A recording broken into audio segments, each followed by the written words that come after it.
Good morning, everyone, and thank you for joining us on the second day of our 2021 Youth Career Conference. My name is David Gutierrez. This is the Career Exploration track. Some of you may be joining us if you signed in to the Parental Engagement track. And also, we are also broadcasting this on the Soft Skills track. So thank you for joining in those two tracks as well. It's a pleasure to be here today, and it's an honor to introduce our CEO, Mr. Francisco Amaraz, who's going to kick off today's conference with a welcome. Mr. Amaraz, thank you for joining us today. I'm going to go ahead and turn it over to you. Thank you, David. Well, good morning and welcome to the second day of the 2021 Youth Spring Conference. The conference is being held virtually because of COVID-19. Well, that's a good thing because we are expecting severe thunderstorms here this morning. We have approximately 900 individuals registered for today's conference, and that's very, very good participation. It does take a lot of work to put a conference like this together, and so I do want to recognize the Workforce Solutions staff and the RGV Partnership for working together in organizing this youth conference. I also want to thank all of the presenters participating in today's sessions. Your time spent to be part of helping students succeed is truly appreciated. And a special thanks to our educators, counselors, and school administrators who do such an amazing job inspiring and preparing students for the world. Choosing a career path can be daunting, especially with all the different options that are available. So today's youth conference is designed to support our school districts by providing valuable information to help students and parents make informed decisions about their career choices. Today's presentations, as yesterday, are divided into 3 tracks containing 30-minute sessions. The first track is career exploration, and it's designed to improve your knowledge about career options. Today, you will hear from employers working in legal services, business, STEM, education, and healthcare. So you will get a better sense of what to expect working in these particular occupations. You will also learn about what type of education is required so you can plan accordingly and set your own goals. Some employers will be joining afterwards to answer questions about the video presentation. The second track is soft skills. We know that to get hired, you need to have the technical skills for a particular occupation, but it is the soft skills that employers consider critical for employees to advance to higher positions within an organization. I have personally asked many local employers about what skills they feel are the most important, and all have mentioned that it is the soft skills that are at the top of their list. So for today's presentations, we have the Workforce Outreach Specialist and C2 staff providing live presentations addressing some of today's most needed soft skills, such as positive attitude, decision-making, and adapting to change. The third track is parental engagement. And I want to thank parents that are here today. Thank you for supporting your children with their education. Research shows that parental involvement in education leads to greater student success and also increased confidence. The parental engagement presentations will be in English with Spanish translation as needed. Today, we are covering topics like coping with stress, strengthening communication with your child, interviewing skills, and transition services. Also, the Region 1 Education Service Centers will be discussing the different services they provide that they feel the parents should be aware of. So I hope everyone enjoys today's conference. Feel free to let us know how we're doing. We do believe in continuous improvement, so we welcome any suggestions. Please place your comments in the chat window throughout the day. So have a great day. And I will now turn it back to Mr. David Gutierrez.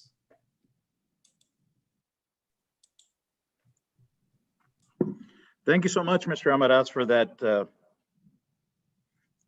welcome and the start for kicking off the conference today. Really appreciate you taking time to be with us. A couple of things. We are suffering some severe thunderstorms and rain. So again, if any time that we lose connectivity, please bear with us. We'll get back on as soon as possible. But there is a possibility that because of the severe thunderstorms that we may lose connection for a brief minute. Just bear with us. I'm going to go ahead and turn it over to our moderator, who's going to be walking you through today's career exploration track. Her name is Ms. Geneva Scott. Ms. Geneva, are you ready? Yes. All right. Thank you again. Good morning, everyone. Thank you for joining us today to our day 2 of our career exploration track. So I will be moderating this particular track. I would also like to introduce a member of my team, Mr. David Gutierrez, who will be closely monitoring the Q&A and the chat box. So just a brief reminder to go over a couple of ground rules. Be very mindful in what you put in the chat particularly, so that way you don't run the risk of getting removed from the webinar. So for our first employer, we will have her live. So you'll have the opportunity to submit your questions through the Q&A box. So we would certainly appreciate that. And that's located at the lower part of your screen. So just be also aware of that and take advantage of that. So in addition to that, I do want to let you know that because this is a webinar, you're not going to see the other participants that are participating in this webinar. You are automatically muted. So just keep that in mind as you go maybe from track to track or from session to session. So also, I do want to let you know that the employer video recordings for teachers and educators will be available for you or to you on Friday. We only ask that you kindly email us at getempowered@wfsolutions.org, so that way we may be able to grant you access to these wonderful resources. So we have a little bit of time before our first employer is scheduled to start with the recording, which is at 8:45. So we do have a few minutes before the start of that session. So you're welcome to grab something to drink, grab a little snack, and we will begin promptly at 8:45.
Okay, so due to the weather conditions and the nature of the unpredictability of that, we'll just go ahead and get started. That way we can at least make every attempt to take advantage of the time that we do have in case there's any outages. So we'll go ahead without further ado. We'll start with our first employer, who is Rocio Mays.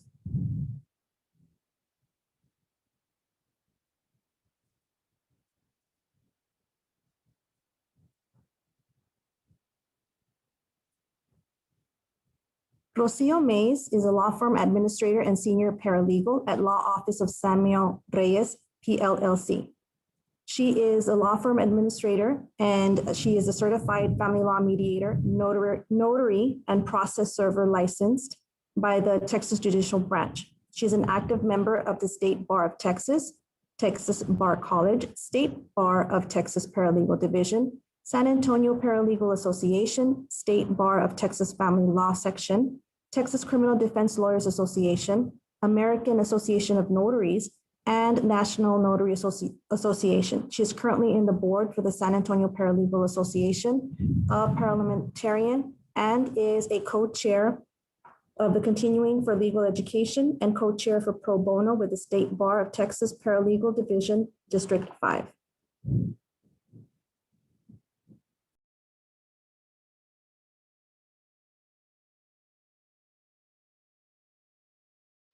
Hello everyone, my name is Jasmine Hernandez and I'm a Workforce Outreach Specialist with Workforce Solutions. Today we have a very special guest who's going to be giving us some information on her profession.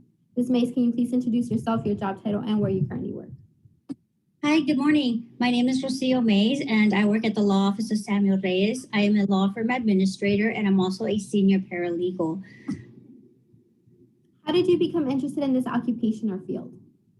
Well, it all started when I was in college. I was 19 years old. I was married since I had been a teen parent, and my husband and I started going through a divorce. And just going through the whole process, I decided that that's what I wanted to be. I wanted to study family law. I wanted to be able to help other people who are going through the situation that I was going through. What kind of education, training, or background does your job require? Well, you can actually get into the paralegal field as an entry level, like a clerk, a file clerk, or something like that, a runner, without needing any experience, and work your way up. But me, I did go to the University of Texas at Brownsville. I got my certification in legal studies for legal assistant. Then I decided to continue my education, and I'm currently working on getting my master's in business administration. So that's where it comes in as a law firm administrator, where I got the skills and background to be able to manage the firm. What type of skills, abilities, and personal attributes are essential for somebody in your position? And when I'm talking about skills, I'm talking about soft skills. Like, do you have to have interpersonal skills, great communication skills, time management? You really do have to have a lot of attention to detail. You need to be able to look at every single document. In the legal world, one word can change everything. For example, in a divorce, you could say the wife gets the house and the car, but if you change that to the wife gets the house or the car, it changes things drastically. So it's very important to pay attention to detail. Grammar, punctuations, commas, everything like that makes a big difference. You also have to be able to communicate with the clients, be able to relate to them, and understand that they're going through a really hard time. What does a typical day look like for you? Well, since I do wear two hats at the firm, as a paralegal and an office administrator, usually my day starts off by checking what's on the attorney's docket.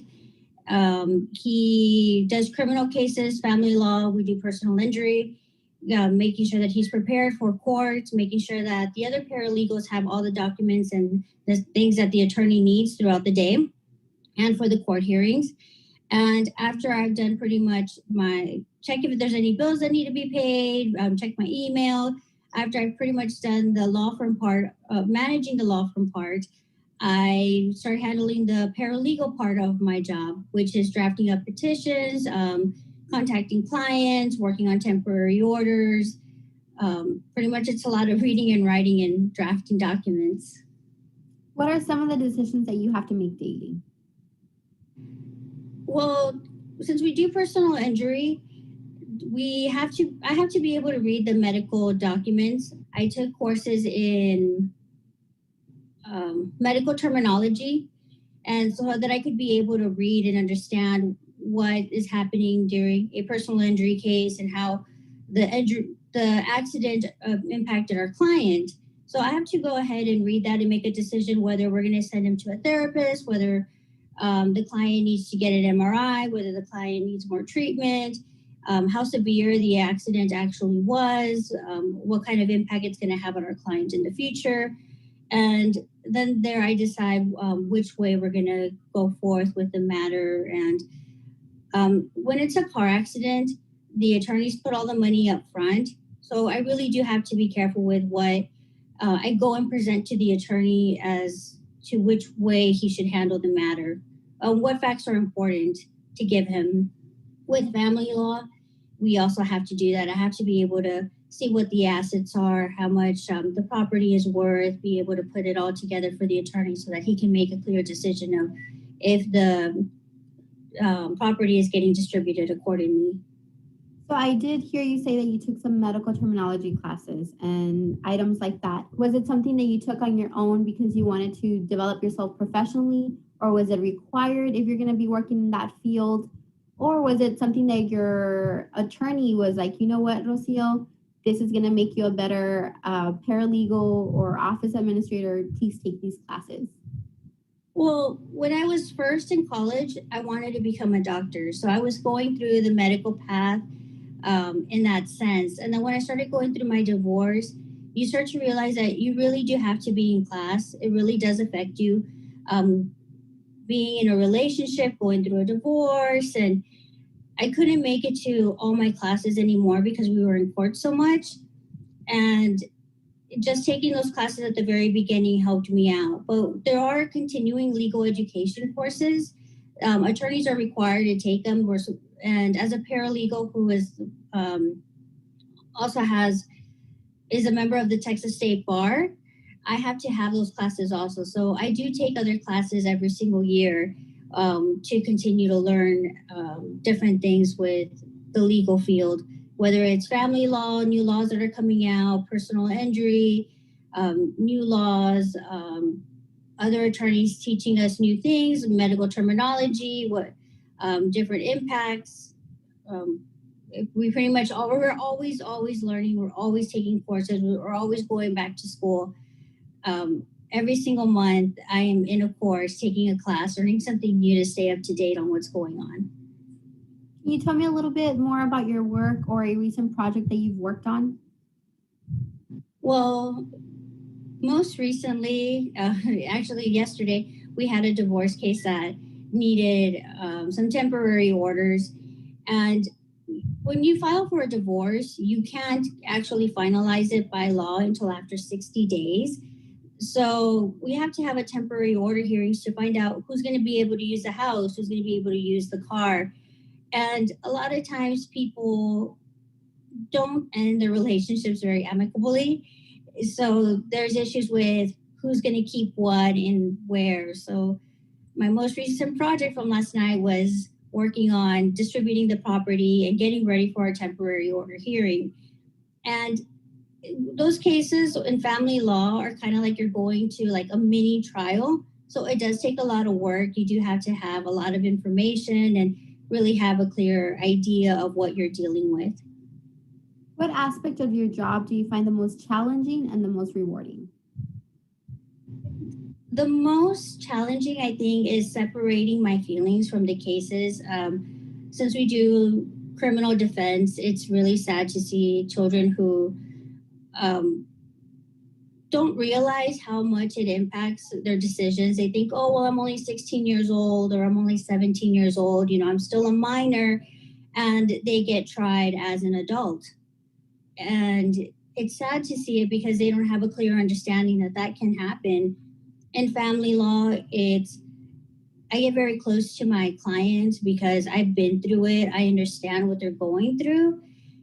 So separating my emotions can get hard sometimes. There's times where I'll be talking to a client, and as soon as we're done, I'll go into my office and I'll cry because it's a big impactful part of their lives. It's a life-changing situation, and I understand where they're coming from. In personal injury, you think, oh, it's just a car accident, but you don't realize how much a car accident has an impact on somebody's life and affects their body for a long time. And some of the things that happen to people in car accidents is devastating. The rewarding part about it is that I am able to counsel and help our clients.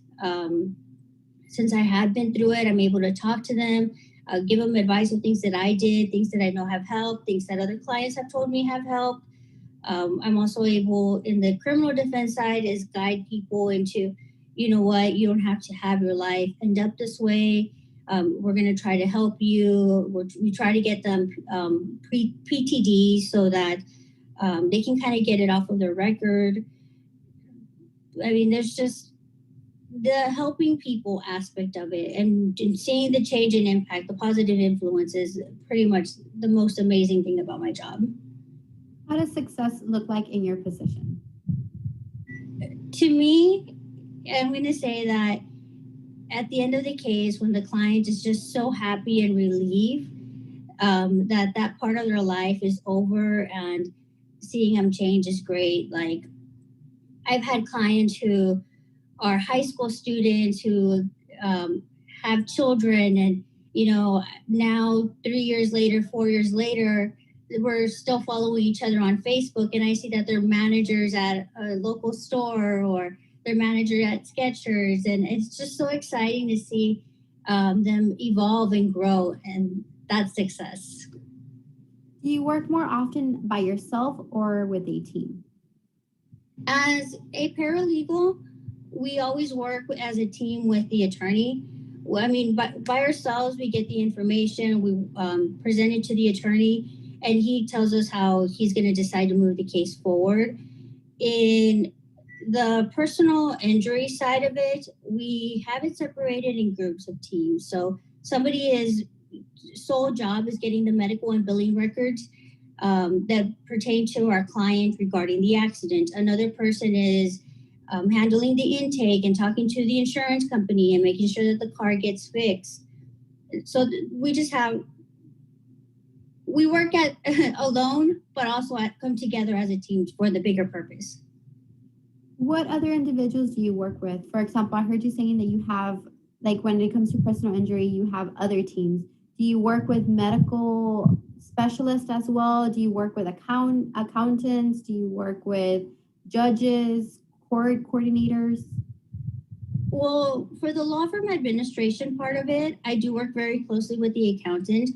That he can go over how I've distributed the assets and stuff. I also work with the accountant regarding payroll, regarding marketing, how much the firm can afford to spend on marketing, Christmas bonuses, things like that. So I do work closely with the accountant every single month. Personal injury side of it, we work a lot with doctors, chiropractors, pain management, pretty much wherever our client ends up choosing to go. Since we've been doing this for so long, we already know the doctor, we already know how they work. We also do speak to the doctors and see what their medical recommendations are. So we have to keep in close contact with them. For the criminal side of it, of course, there's always a judge that we have to go in front of the court, and the district attorney, we have to speak to them and see what their recommendations are for our client and see if that's something that we'll agree to. So there is a lot of talking to different people and working with different people. We also work with, like, the insurance adjusters, and so there's a lot of moving parts when it comes to working at a law firm. You really are, you learn a lot of traits and a lot of different skills. Can you describe your typical work-life balance in this field? Does it affect your general lifestyle? It definitely does. For our employees, we try to keep it to where they go in at 8 o'clock in the morning and we don't open up the firm till 9. That way they get that first hour to get the attorney ready, any emergencies that are happening. They have that 1 hour to get in gear, get it going without any interruptions. We close the firm at 4 p.m., but our employees don't leave till 5 p.m. That allows them to close off their day, work on anything that they need to finish, and get ready for the next day. So we really try to keep our employees to not have to work overtime. But as the law firm administrator, there's a lot of times where I do have to stay after hours. I do have to meet with clients on weekends, open up the firm, just be there. Like I stated last night, the project was getting the attorney ready for the temporary order hearing. So that definitely means a long night. When there's trial, as much as we want to avoid not having to work overtime in the legal field, when there's trial, you're going to work a lot of overtime. You'll work probably the whole entire week and only go home for like 6 hours, and that's sleep and shower time, and go back into the firm. So it can get pretty hectic. It just depends on what kind of law firm you go to. And since we do work for a firm that the attorney likes to go to trial, he's a trial attorney, a lot of the times there is a lot of overtime that affects personal life. What would you recommend students in high school or college to do in order to prepare for this position? Like I said, you don't have to get an education in legal studies to become a paralegal. You can do criminal justice, you can pick something else, but whatever you choose, I also recommend that you follow it with a class or a course, the paralegal course that is offered at UTRGV, STC, South Texas College, whichever one. They all offer paralegal courses. It's a very quick course. I think it's like 2 years or 3 years, but that, along with any kind of associate's or bachelor's degree, will really give you the upper hand in understanding how it actually works. Would you also recommend, I heard you say how it works, would you recommend for them to do internships so they can actually be in that environment? Because I'm assuming that it's a very hectic environment, and sometimes people go in and they're not in the best mood, and some people may not like that type of environment. I definitely recommend internshipping because there's so many different kinds of law. I mean, for one person, they might hate family law, they might hate all the drama and the emotions to it, and they might think, well, being a paralegal isn't for me. But then they get into the criminal aspect of it and the criminal defense side, and it's a completely different style of law. Same thing with personal injury. Some attorneys practice solely personal injury. It's a different style of law, and immigration law is a different style of law. So definitely bouncing around and seeing like which area of law you like more and you feel more comfortable working with is very important.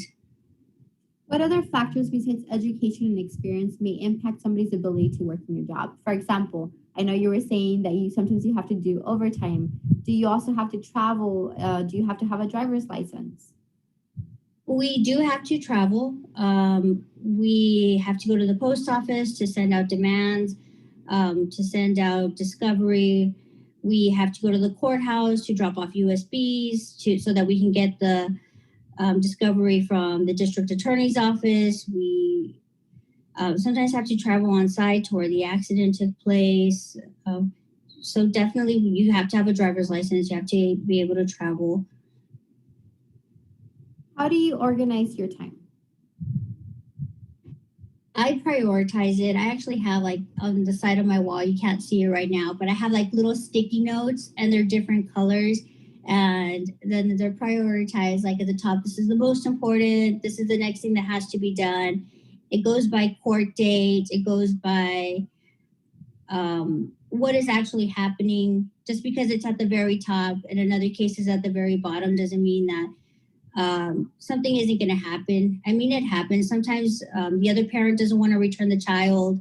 The weekend already passed. The child's supposed to be at school. He's not at school. So we might not have had anything happening at that time, and I have to move it up to the top of the list. And then as I'm completing the task, I start taking off the sticky notes. And for me, it's just a way to like feel like, yes, I've got all of this stuff done. So you usually see it and you remove it. So yeah. What's very cool. What is the best career decision that you've ever made? My best career decision was continuing with my education, because it doesn't matter how many years you're in the field. if you have the education to back it up in the paper that says like, hey, I know what I'm doing, it really helps. I became a family law mediator. First, I became a regular mediator, and then I specialized in family law mediation. I became a process server, which process service, I can't serve for our firm, but it really does help me understand the beginning of how a citation should be done, how it should be served. So it allows the firm to challenge improper service at the beginning of a lawsuit. It's also very important to have your notary because we notarize so many documents. So that definitely also helped. I'm part of the State Bar Paralegal Association. I'm part of the San Antonio Paralegal Association. I'm part of the Texas Bar College. And all of those things provide continuing education in the legal field. So even though I already have the certificate saying that I've completed it, I know what I'm doing, it's important to have those things to say, you know what, I know what is the most up-to-date and accurate information that's going on. And the law is always changing and things are always changing. So it's very important to always stay up to date. What do you think is the secret to being as successful as you are? Besides all that, do you think it's your determination, your ambition? I think and I know it sounds cheesy because everybody always says this, you gotta love what you do. And I absolutely love it. I mean, even when I'm talking about overtime and giving up my own personal time, it is so awesome at the end of the day when the attorney wins a trial. It is so awesome when a client is crying tears of joy because her divorce just got finalized, and it's pretty cool. My job is pretty cool. What current issues and trends in this field should an individual be familiar with in order to see if it's going to impact their position? I mean, really, it's what's going on in the political world. It affects us so much. Like, not to get really political, but in immigration, who the president is and what policies are putting affects people. The same thing with criminal law, who's in office, what decisions are being made in the local and state level, what people are voting for. So definitely it's what's going on around us that really affects. Thinking back to your very first job, how did it play a role in developing the person that you are right now and the skills that you have? My very, very first job was actually when I was 15. My friend's mom hired us, and it was supposed to be, we wanted guitar lessons. So she was just trying to be nice and like let us work so that we could buy our own guitar and have guitar lessons. And she owned a drug testing business. And what she did was she gave us little like pamphlets and a little folder, and we would go business to business telling them about her drug testing business. So we would try to get the people to send their employees over there to get drug tested. Well, it really helped with my job now because we do a lot of criminal law, and sometimes people come out dirty and they try to tell me like these ridiculous stories about how it happened. And I'm just like, I did this for a while. I know that's not the way it works. So it really does help. It has helped me a lot in that sense. And it's also the being able to go up to different businesses and tell them about who I am, what we do. And definitely develop your communication skills and persuasive skills, right? to begin with, yes. But I mean, actually, the really dealing with clients, I used to work at the mall. I used to work at Sam Goody, Victoria's Secret, and GameStop. So I worked with a lot of different personalities and a lot of different people. And that really did help. It's just, you don't think that your job when you're younger is going to help you out or to develop skills, but it really does. Do you have any last words for the students? Whatever you choose to do, go ahead and follow it. And even like in my situation where I really wanted to go into the medical field and that was my goal, no matter what happens in life, you're getting steered in the direction that you need to go to. So don't get discouraged if things don't always go the way you want them to go. And, be okay with change. Be okay with maybe things aren't the way you want them to be, and because things are going to get better. Ms. Mays, thank you a lot for taking the time out of your busy schedule to complete this interview. It is very informative and a lot of students are going to learn a lot from it. Guys, if you're interested in learning more about this career or any other career, feel free to visit our websites, Texas Reality Check, Texas Career Check, and Career Coach at our website, wfsolutions.org. Thank you very much for watching. Thank you.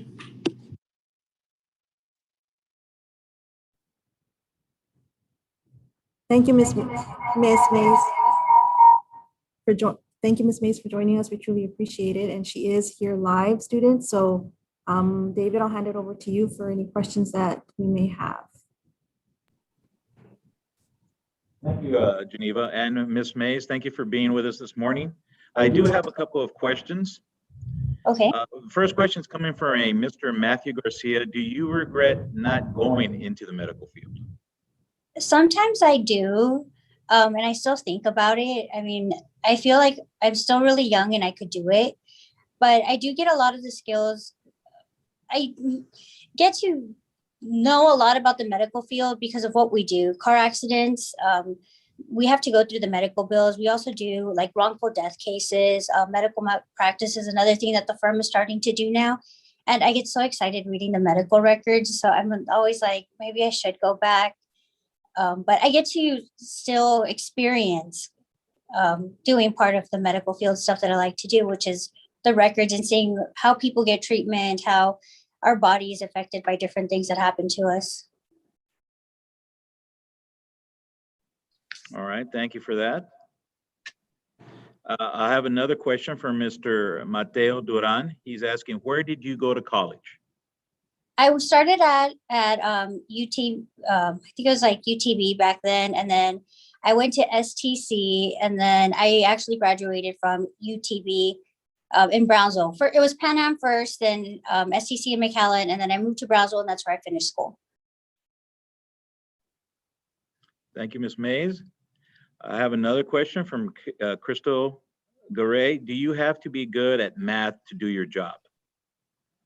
No, you don't have to be good at math. There's the calculators. There's a lot of programs that will do the math for you.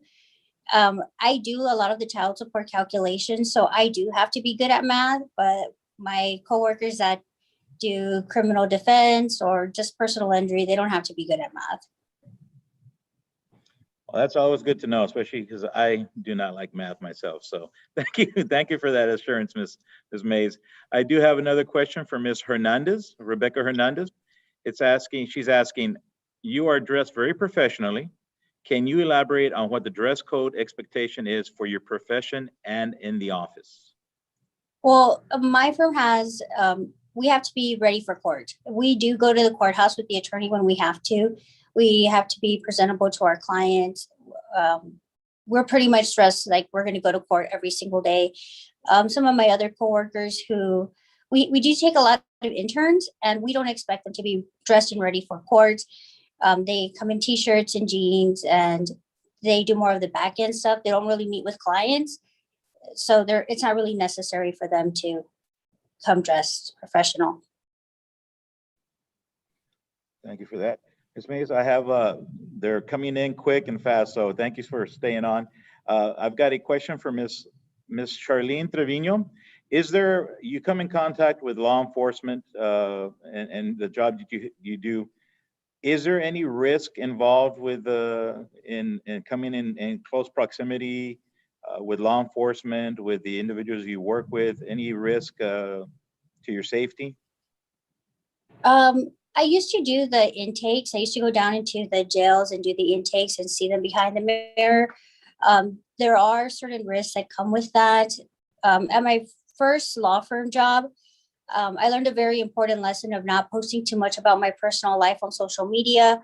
I've had clients who get a little bit weird and will not be very happy with the outcome of the case because they're on the opposite side of us.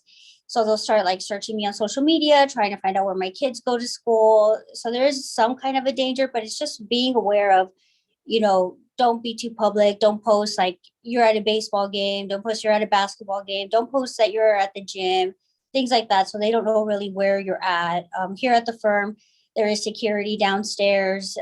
You have to come up with a pass. We have to go get our clients. So we do have that extra protection as far as police officers. I've made a lot of great officer friends through my job.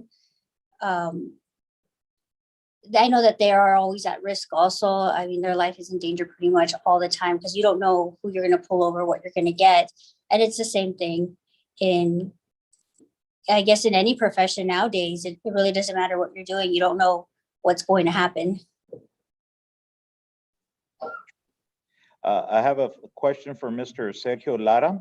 He wants to know, and I'm not sure if you've covered this, but if you would also cover it again, what degree or what type of degree do you need to do in order to do something similar to your job? Well, you can start off as an entry level and do like a file clerk position and something like that. I mean, just a high school will be fine, but you really do want to get into if you want to get into the legal profession as a paralegal, then I do recommend taking the classes and courses, getting your associate at least in legal studies. Right now, I am the law firm administrator, so I'm currently working on my master's for business management, specifically in legal studies. So it's just I want to be able to say I have the title to back up that I know how to manage a law firm, not just any business, but specifically a law firm. There are a lot of laws that we have to follow because we do HIPAA, so we have to keep up with HIPAA, the HIPAA rules and guidelines. We have to, a lot of the documents that we use are confidential, and we have to follow certain things with like the internet and how to make sure that we're not getting attacked by viruses or that somebody's compromising the information that we store on our hard drives and computer. So Ms. Mays, on a follow-up on that, we had someone come in yesterday and talk about not needing a certain degree in order to get started in your profession, but they recommended continuing their education if they wanted to move up in that particular field. Is that something that you would also recommend, that you come in as a file entry clerk, but that the need to continue the education if you want to move up within that profession is a requirement?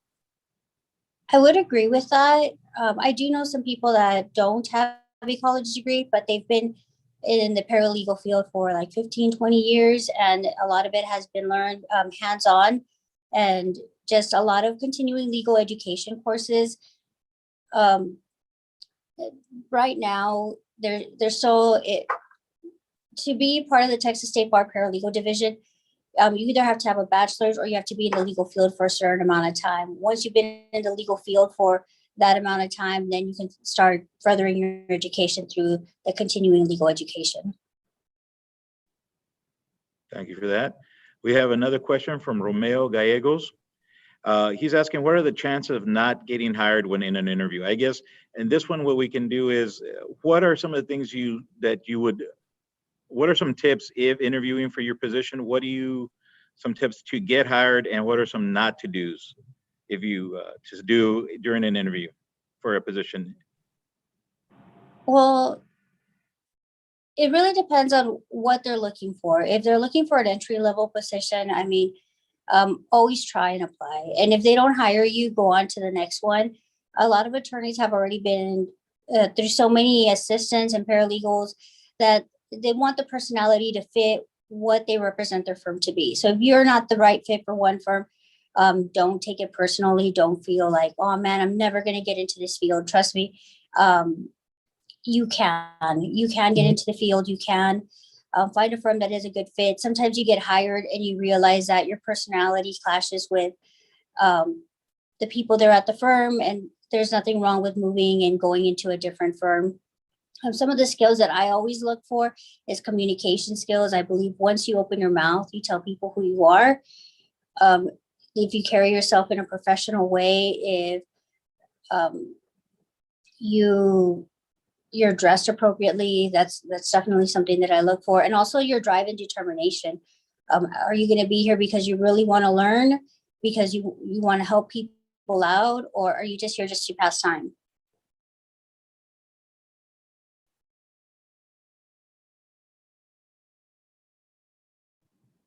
All right, thank you so much for that answer, Ms. Mays. And Ms. Sofia Celero, so I hope I'm saying that right. She's asking if you can give us a pay range for what you earn there. And it doesn't have to be exact, just a range. As a law firm administrator, I get paid a little bit higher than most people. And I am also in San Antonio. I manage 3 law firms. We have one in Mission, we have one in McAllen, and here in San Antonio. So, and I also get bonuses depending on the firm's performance. So it could be anywhere between 50,000 to 100,000. I know it sounds like a big gap or difference, but we've had really good years and we've had really bad years. I've been with the firm for about 6 years, so it really depends on how we do. All right. So Mr. Matthew Garcia is asking, and going back, it's a follow-up question to one he had earlier about the medical field. If you were to go back into the medical field, do you feel that that would, if you happen to go back in the future, would that help you do your job more proficiently or be a little bit better at what you do, knowing that having that medical background? Yes, I think it would. And actually, here in San Antonio, we have people who went into the medical field first. There are RNs, and now they're paralegals, and their job is mostly getting the medical records and giving a summary to the attorneys. So their title is RN paralegal. Good to know. Thank you again, Ms. Mays. Let me see. The questions just keep coming in, so I hope you have a little bit of time this morning. Mhm. Miss Amy Ibarra is asking, do you have any tips for someone who would like to go into this particular career pathway? Any specific tips that you would like to share? I think the best and fastest, easiest way to do it is actually take a course. I know, I think I saw that UTRGV now has a paralegal course, and it's only like 18 months or something like that. It's nothing like extensive, and they provide so much information as to finding a job, helping you get more information to the legal field. In the Valley, I would also look into the Texas Paralegal Division that's down there. I think you guys are District 12. They have every month they have a continuing legal education. You can go as a guest. You get to speak to other paralegals. They're more than happy to give you advice. You can become a member with them. Not a voting member, but a member to where you have access to see what places of employment are hiring. When we meet in those places, we also speak to other attorneys and we speak to other paralegals. So we know what law firm is looking for somebody, if they need another file clerk, if they need a receptionist, anything like that. I mean, just being part of those organizations, you'll have the inside scoop of where they need someone. Ms. Rebecca Hernandez is asking, this is several questions, but it's all around the same subject. Can you please elaborate on your digital footprint? Does the firm look back at your social media accounts and what you might have posted in the past when they are hiring? Does what you post on social media now affect you in your job? My social media page is actually public, and I have run into where I post something that I think is really funny, and it's not inappropriate, but my boss does not find it as funny as I think it is. So I do have to take it down. When we're hiring people, as soon as their resume comes in, the first thing I do is I run a full background check on them. I check their social media, all kinds of posts. I look for keywords.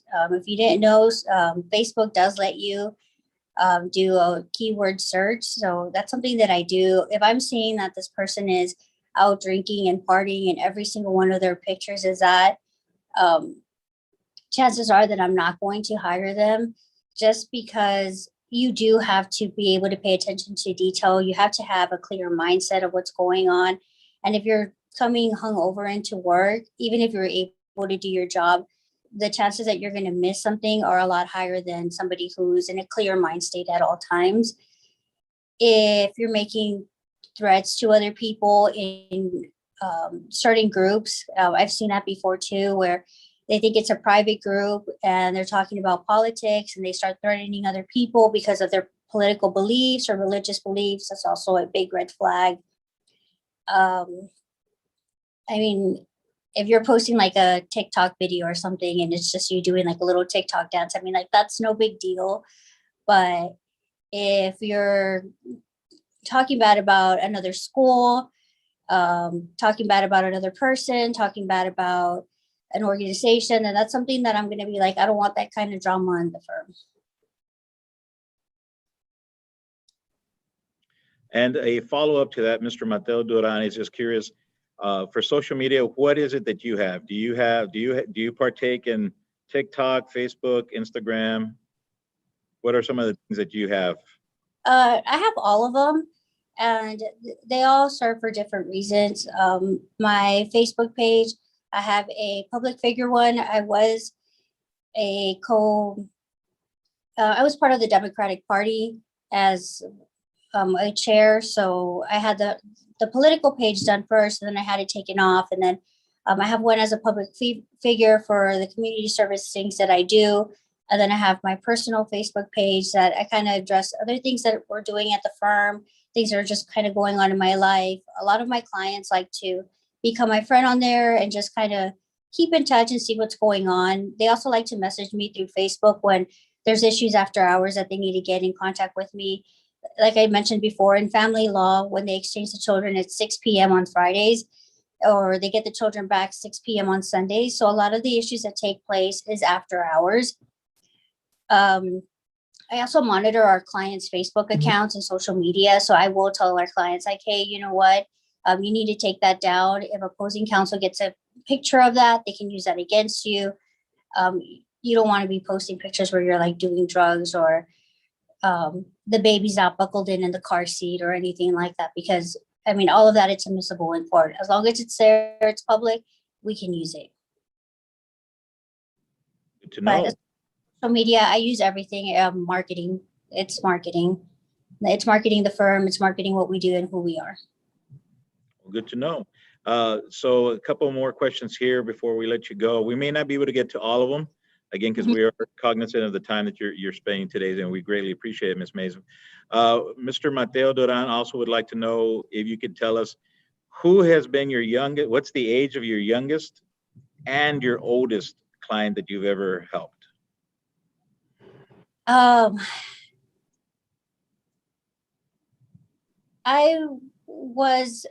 volunteered with GASA, which is an organization that deals with children who are neglected and abused. I did a lot of that voluntarily. And my youngest client then was a couple of months old. It was a sexual abuse case. So I'm going to say like maybe 3 months old is my youngest client that I've ever had. And the oldest, he was probably like 89 or something. And he was just the funniest man ever. That's a story for another day, right? All right, two more questions and then we're going to cut it off real quick. How long did it take you to be where you're at now? I'm going to say since my divorce started, because that's really what changed my mind as to what I wanted to do with who I wanted to be and who I wanted to become. And then it was just along the way seeing what would benefit me and what would help me out more in my career.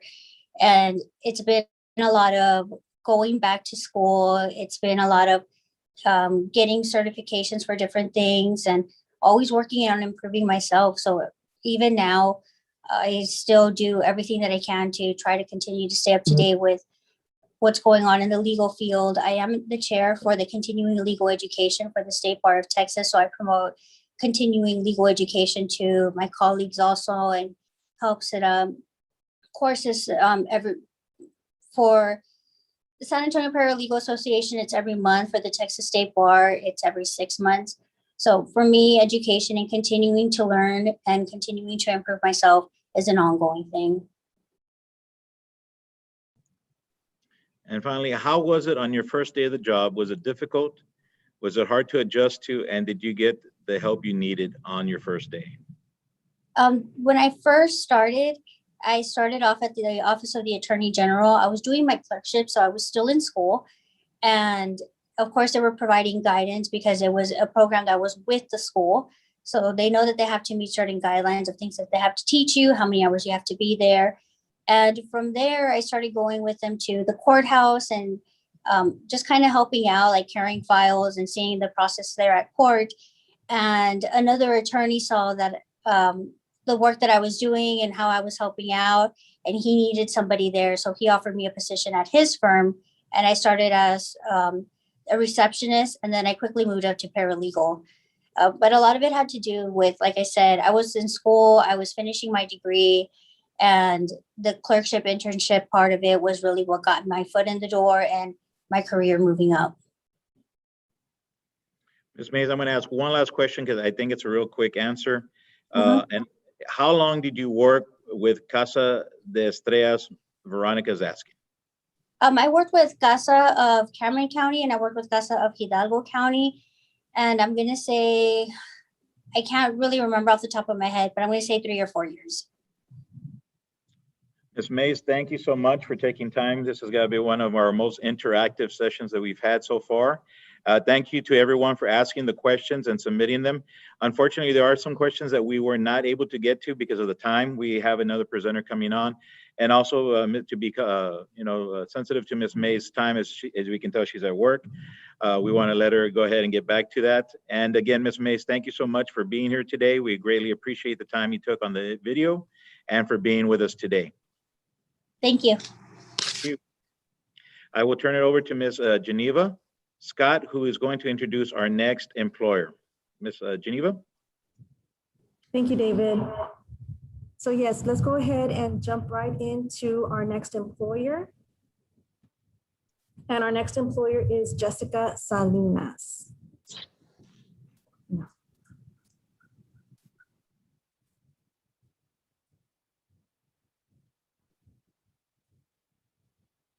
So Jessica Salinas has an MBA. She's Director of Student Affairs at DHR Health. So Jessica graduated from Ed High in 1982 and joined the US Navy shortly thereafter. Throughout her time at the base, high-ranking officers who became her mentors highly encouraged her to continue her education and pursue her collegiate degree. She quickly attained her bachelor's degree in business and her master's degree in business. Her commitment and passion for military service was concurrently fulfilled as she served in the U.S. Naval Reserve Force for 20 years. As a director in the education department, she leads the student affairs team, which services all students-related areas for both the health system and community partners. She provides healthcare and academic leadership, health system-wide, targeting observers, job shadowing requests, visiting physicians, general observers, international medical graduate, residents, and all partner affiliated students. She is also working on her PhD in leadership studies. Lastly, but most importantly, she is committed to raising her 2 children, Massimo and Nia, with her husband of 21 years, which is Mario.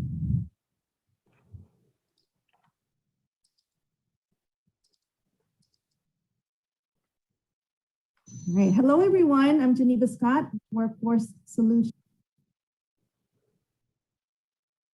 Outreach Specialist. Joining me today is a special guest who will be providing us important information about their profession. Mrs. Salinas, please introduce yourself, your job title, and where you currently work. Hi, Geneva, and hi, everyone watching.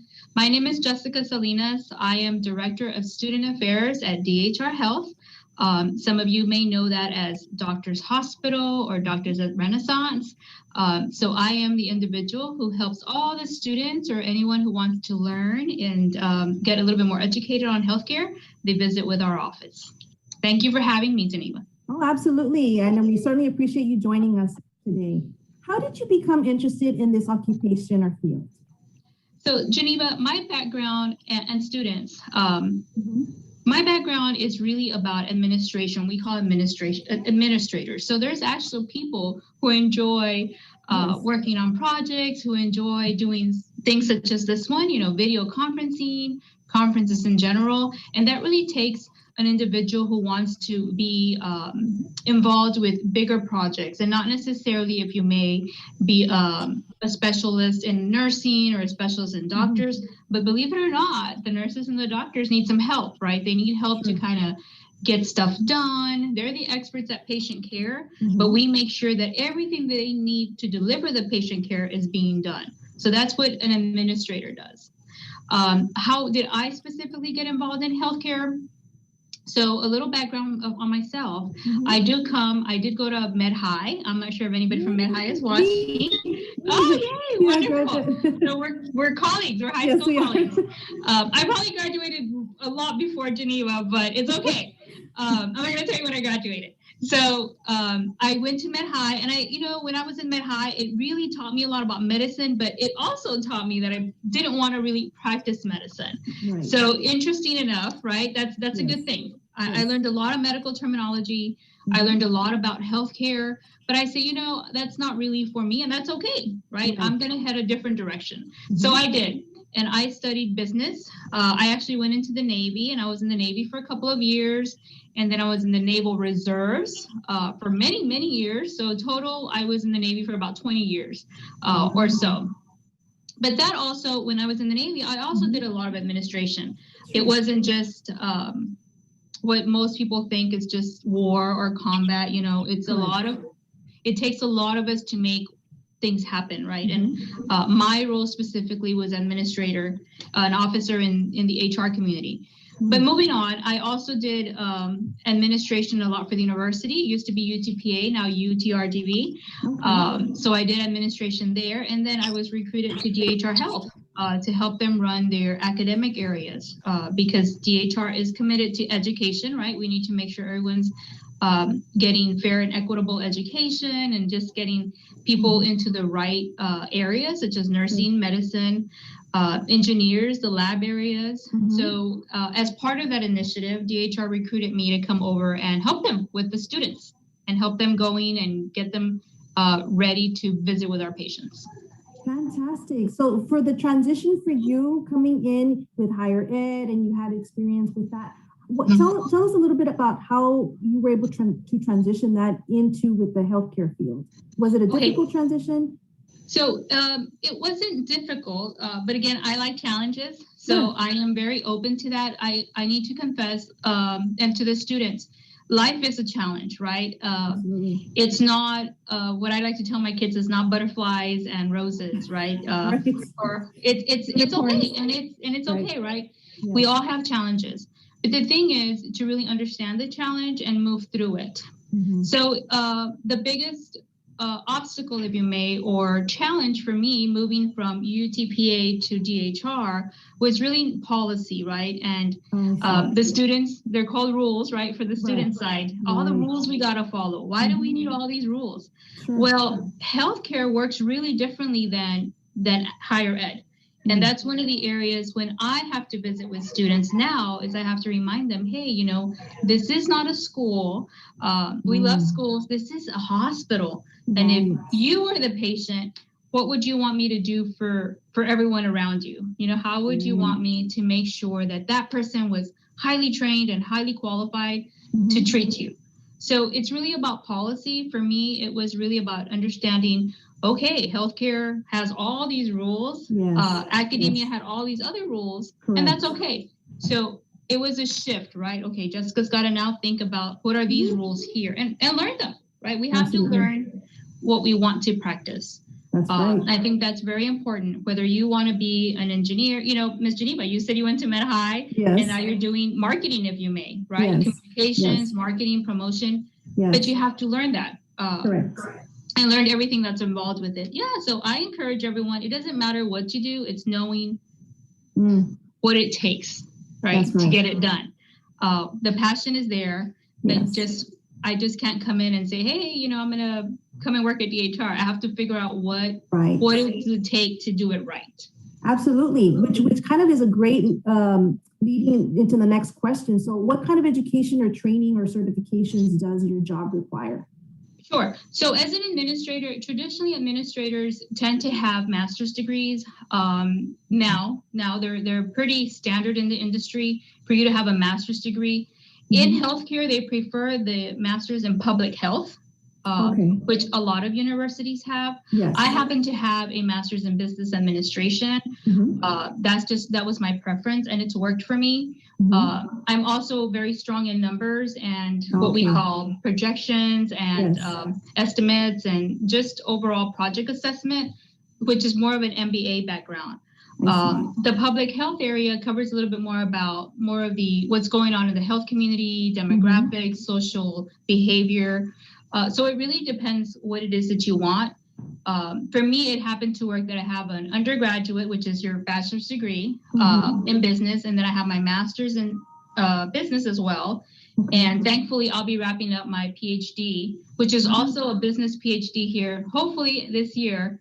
Yeah, so it's pretty extensive, but again, I encourage the students to start with a bachelor's in anything that you like. And then depending also what your career path is, right? Where do you see yourself? I didn't start with a master's. Where do you see yourself in 10 years and 15 years? Because we're not going to stay young forever. Students, I was 17 or 15 at one point, and all of a sudden I'm my age. It happens. Right. We get older. Yeah. That's for sure. Yeah. That's for sure. All right. So in your profession, you talked about some of the skills and abilities and personal attributes that are essential to be successful. You mentioned, working with numbers, having the passion, the ability to kind of know the job and to be able to know it well. Is there anything else that you find that would be really important for students to know that would be essential to be in order for them to be successful with a supervisory or managerial position such as yourself? Sure. So I think what I really like to focus on, and this is what we call a trait, right? But I believe also that traits can be built. Yes. Traits are something that I believe, and I've seen that we as individuals, if we don't have them, we can build them. Absolutely. And this one specific trait that administrators require really is attention to detail. And I don't know how often or if students have heard this phrase, but it's called attention to detail. Yes. And that's very important because in any job that you do, you want to make sure that first that we're following rules, right? We live in a world made of rules and we can't change that. Right. So we need to pay attention to what those rules require and what are the details in those rules so that we can do our best job.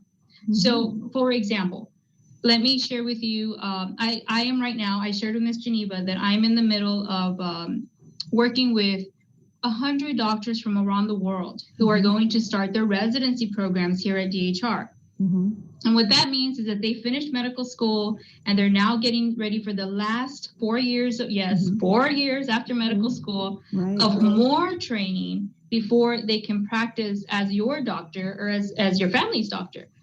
So those 100 members from around the world are now calling and emailing and asking questions about different things that we have to work through.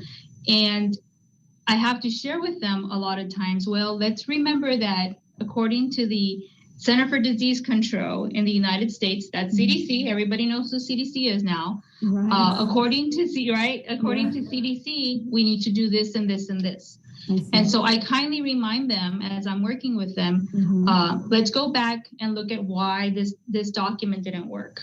And we walk through that, right? But that's my job. My job is to catch that before it goes any further because we need to do what's right for the hospital and for the patient. It's all about patient care.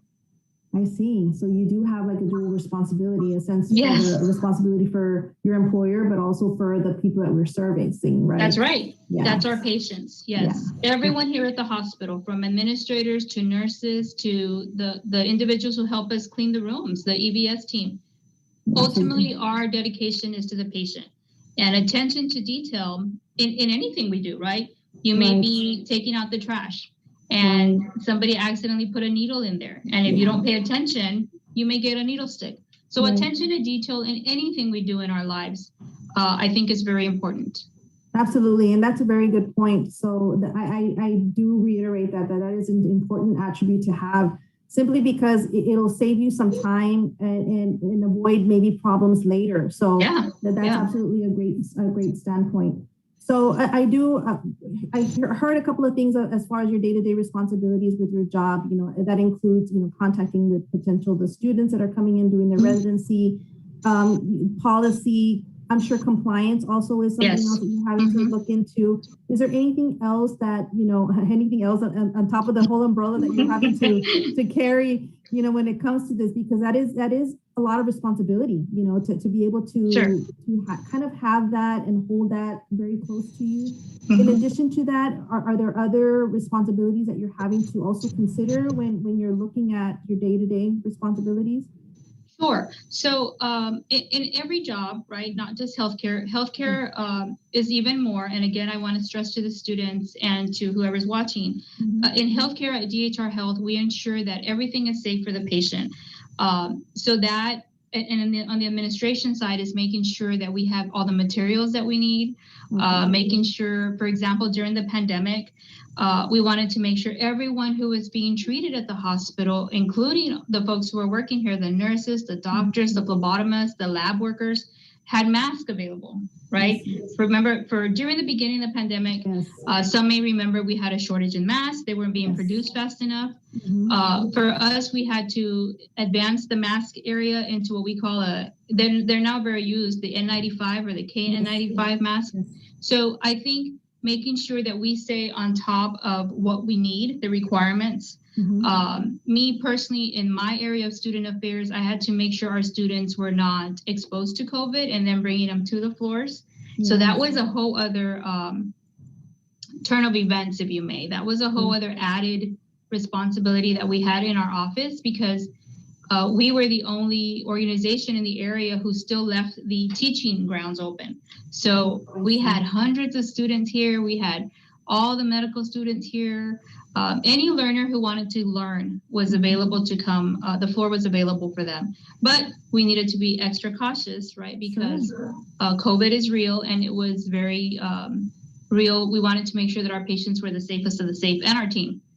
So that was an added responsibility as an administrator. Not only did I have to do the day-to-day, but again, attention to detail on the COVID side now, because COVID was here, and we wanted to make sure that our students still got through, because people need to graduate. Everyone wants to graduate and they need to get through their education. So DHR was behind them 100%, and they wanted to make sure that we were just safe, that everybody was safe. So that was an additional responsibility that I wasn't quite used to. But it's okay. It's okay. As administrators, we look forward to just making sure that we're doing things right. And that's what ends up happening. Absolutely. It's like a layer of responsibility. Right. So now with that being said, with COVID and what happened with the pandemic, is that something that now is going to be embedded in a policy now, in a new policy, or in addition to what you've already been? So good question, Geneva. Here's what happens is a lot of times, well, in healthcare for sure, but a lot of times organizations make policies based on federal recommendations, right? So depending with the federal government, in our case, CDC specifically, or NIH, who has a lot of studies as well, we make sure that we're following the standards of the federal government. So right now, we do not have a requirement for COVID. Well, actually, not many people do. We have taken our own initiative, and we are actually still screening folks as they come into the hospital. So our policy changes as the federal policy changes. Our leadership is awesome. They constantly remind us, hey, make sure you're wearing your mask, make sure you're washing your hands, make sure you're covered up. Even though in the state of Texas, we've opened up. For the hospital, they're still being extremely cautious, as they should be. Our leaders constantly remind us, make sure you're screening. If you don't feel well, stay home. So again, that happens. Now, how does that affect our students? Well, whatever the policy is for us, from our leadership, we implement on the student side. So the students call me all the time, even locally. I just had a young lady from Sherryland call. She came over and she wanted to observe a nurse in pediatrics, because she wanted to see if pediatric nursing was for her. I said, sure, come on in. But the same policy that applies to her. How are you feeling? Have you been exposed? Are you wearing your mask? So we implement the same safety policy from the federal government, then our leadership takes it and puts it on our visitors. That's good. That's good to know. So it's a continuous process, that way. And who knows how much longer we will still be Yeah. with this process, right? Because we want to make sure that we continue to have safety in mind. Of course. Mm-hmm. And given that you're having to do multiple tasks at a time, so how do you organize or manage your time? So that's a good question. Yeah. And in all honesty to the audience, right before Ms. Geneva and I got on this video, I was scrambling and I was trying to touch myself up for the screen for you. And then I was checking my emails and I shared with Ms. Geneva that I had a phone call. And right before then, I was looking at 20 files of folks from all over. So time management is going to be key. I've shared with several people throughout my career, folks have asked me, well, how do you do it? Because I see you do this, I see you do that. I also have a family that I'm very dedicated to. I used to be in the Navy, I'm not anymore. So that was a whole other time consuming aspect of life. But it's really time management. And that's really what I tell my children now, who are probably your age. They're 14 and 17. And they feel overwhelmed sometimes. I understand that during this pandemic, the students have gone through a lot of social change. I understand. I've seen it in my kids. But I encourage them that time management is key, right? So whether it's, for me, for example, what I just shared, 30 minutes before this interview, I had to shut everything down that I was working on and shift my brain to, okay, I got to focus on this meeting, on this video. And tell myself, prepare, how much time do you have? Do you physically need to go to the ladies' room? Things like that. All of those things are important so that you are prepared, whether it's for your test or to meet with someone or to visit with your teachers. You always must manage your time. So I took 30 minutes out and I got ready for this. As soon as I'm done with this, I'll shift gears back to whatever I was working on. So it's really about knowing your time. And I tell my own children this, and it works. You can get through it. You just have to know, hey, you have a commitment at 9, class starts at 9 now. Get up at 8, get up at 8:30 and get prepared. But it's doable. It's really time management. It's not, I don't do the impossible. It's just time helps me if we manage it right. That's absolutely right. And it is a true mindset where you do have to kind of shift and train the mind to be able to focus on one thing at a time. That's right. So that you can be able to do it well and then move on. So that's a very good point because I find myself doing that as well. It's really getting yourself mentally ready for whatever's going to come next. And then you can then shift gears and then move on to the next task. But that is absolutely right. And I do agree that time management is an essential skill that can be learned. If you're having a struggle with that, you can certainly learn how to manage your time. You know yourself better than anyone. So you're going to have to really look at yourself and figure out what's going to work best for you. So that's great. So I do hear that you do work with parts of teams, perhaps, you do have a lot of collaboration behind you. You kind of are an integral person to kind of be able to get everything squared away. Could you describe for us or share with us what are some of the teams or people that are around you that you collaborate with? Sure.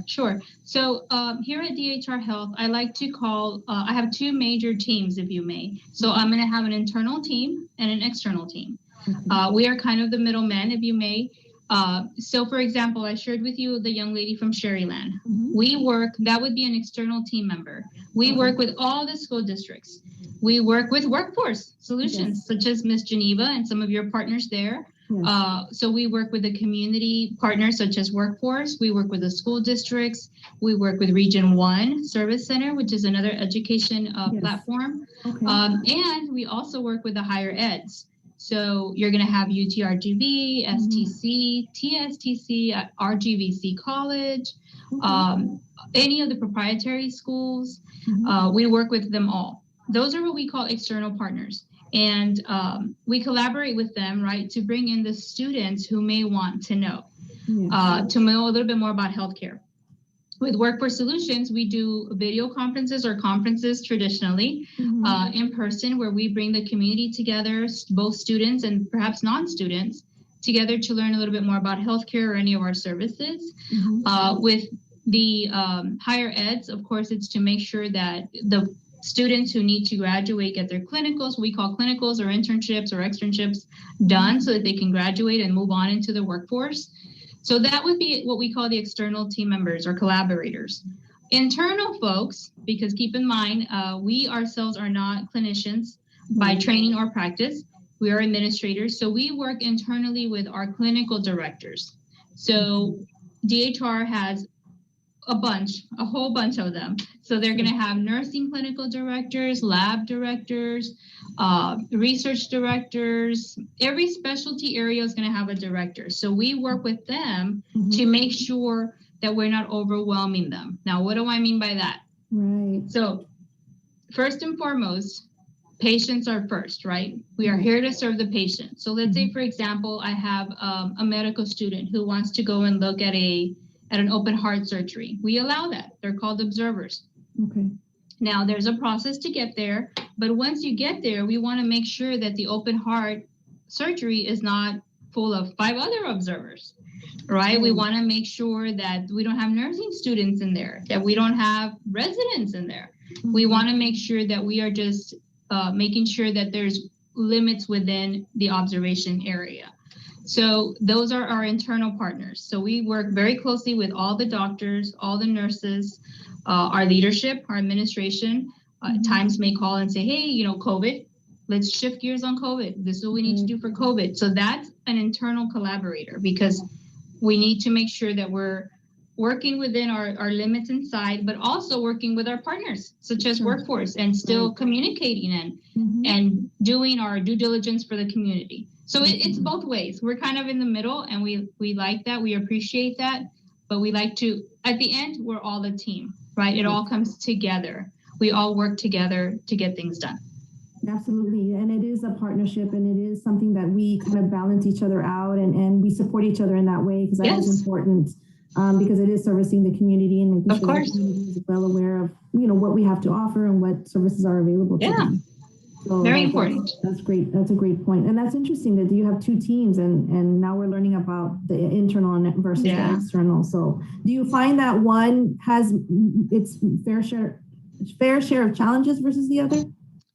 It's equal. It's equal. It's equal. We really understand both sides, and so I like to tell our team, which is only me and a coordinator, and we're both very passionate about what we do. FYI, our team, between 2 of us, have serviced in 2020. We helped 2,400 people. 2,400 people come to DHR and learn. We helped learners just between 2 of us. So it's a lot of work. But we like it. We like what we do. But on that note, I always tell my colleague that we are the champions, right? We are here to champion our external community because we know what the student needs. We know if you really want to find out, the students who are watching this, whether nursing is for you, if you want to be a surgeon, how do you do that? We are your champion with our clinical directors who are busy, right? Who are trying to get through their day and trying to serve patients in the middle of a pandemic, and emergencies come up. But I'm also their champion. So I told the student, okay, give them another day. They will give them some time to collect their thoughts and see whether or not they can have a guest. So I like to call us the champion, right? We're going to champion both sides to get it done, to make sure areas get filled or people come and learn, right? Yeah, that's great. That's great. So you're having to kind of really be the advocate on both sides. So that's right. That's really an important thing to know and to be aware of. Sure. Yeah. So in your opinion, are there other factors other than education and experience which may impact someone's ability to work in your particular position? Such as maybe not having a typical work schedule or being on call, for example. So yes, I think you have to really love what you do.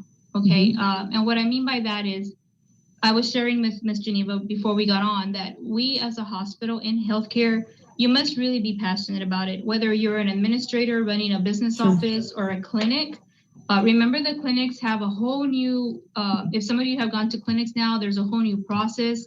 I think for some time they were making you wait in the car before you got in to see, or they did telemedicine. Telemedicine became huge during this pandemic. So in healthcare, you really have to be dedicated, because I was sharing Ms. Geneva, not one person from the hospital was allowed to work from home. Now, why do we say that? Well, because I was telling Ms. Geneva, when people want to talk to me, they want to come and see me, right? I cannot clear them or work with them to get to the clinical floors without visiting with them. A nurse cannot treat a patient from telemedicine, right? If you're sick, if I'm sick, I want somebody to be there next to me to help me. A doctor can do surgery through. So healthcare is really a hands-on job in anything that we do. So you really have to be passionate, not only attention to detail and education and all that good stuff, experience, but you need to be passionate. I was through the whole pandemic, and everybody that I work with here, they were all dedicated. We were never, doubtful. We weren't. Well, of course, we were a little scared, but we knew that we were safe, that the policies were in place, that we were all watching out for each other. We had safe practices, social practices. The hospital quickly went into safe social distancing for our areas.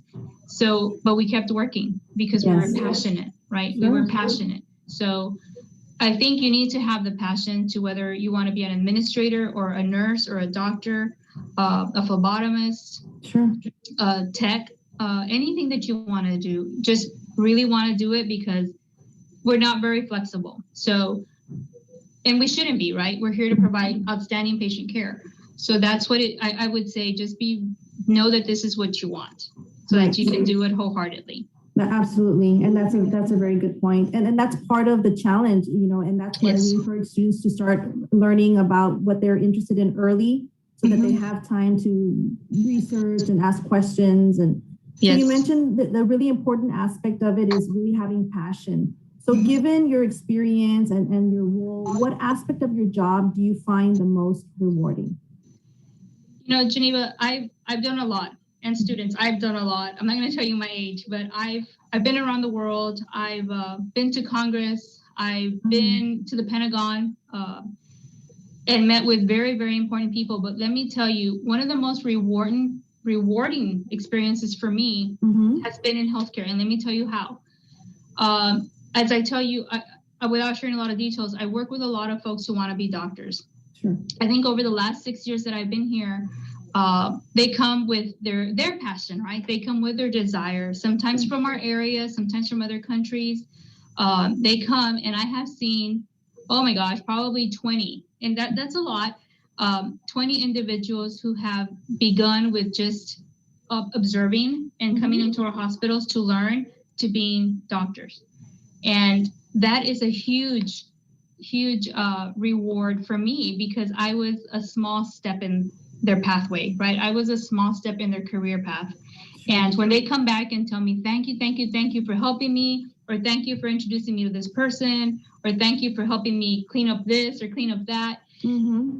That to me, I'm just like, wow, like I helped that person get one step closer. Absolutely. And that's really important to me. It makes a big difference to me. It makes my pencil writing and my emails and everything well worth it. Yeah, it's very rewarding.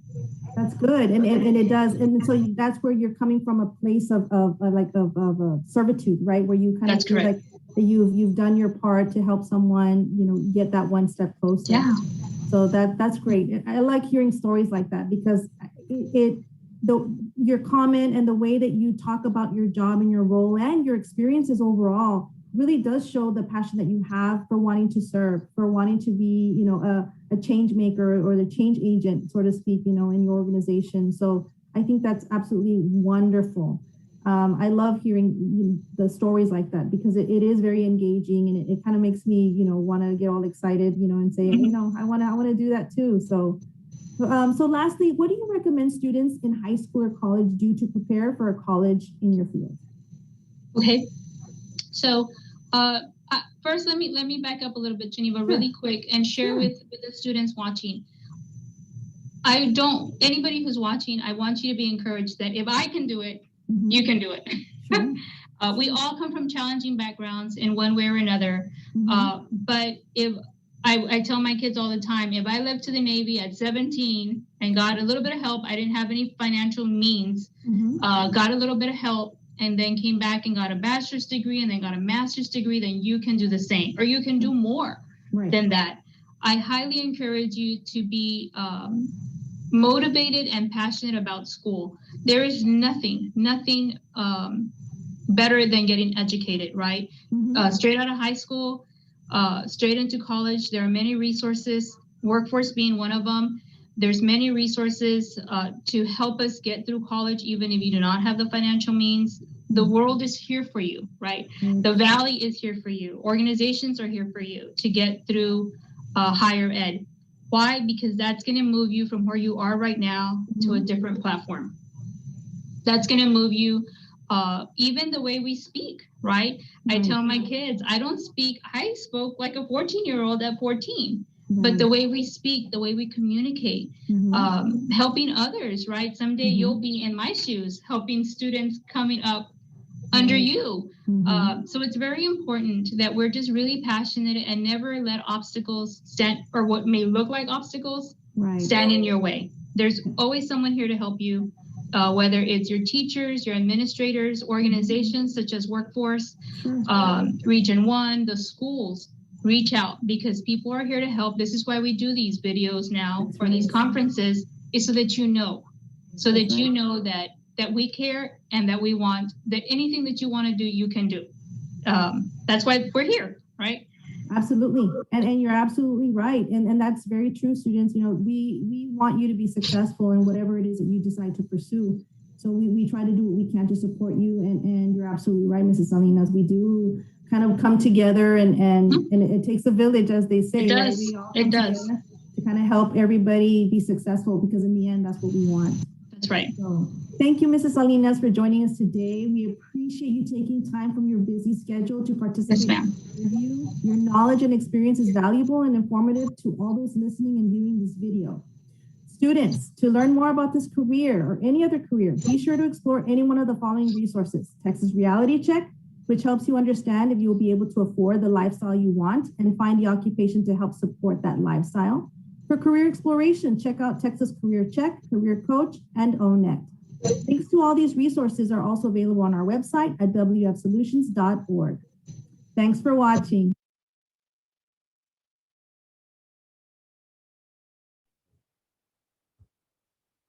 And a big thank you to Mrs. Salinas for that wonderful interview. So given that we're a little bit behind schedule, we're just going to move on to our next employer. And this employer, Mr. Goldsmith, is actually joining us live today. So students, take advantage of this tremendous opportunity. Considering the elements outside, this would be a great time for you to ask questions in the Q&A. So Mr. Goldsmith is a meteorologist. So without further ado, let's go ahead and get started into this, and he'll be available to answer questions at the end of the recording. So Barry Goldsmith is a warning coordination meteorologist with the NOAA National Weather Service in Brownsville and the Rio Grande Valley. So Mr. Goldsmith is a 35-year veteran of the agency and has served Texas for the past 13 years. Prior to arriving in the Valley, Barry spent 9 years as a senior forecaster in Tampa Bay, Florida, 5 years as a forecaster in the Baltimore, Washington, D.C. area, and 7 years at the headquarters outside of Washington. He works with partners in emergency management, public health, transportation, agriculture, environment, academia, customs and border protection, education, media, and more to prepare residents and visitors to the Rio Grande Valley for weather hazards that can threaten life and livelihoods.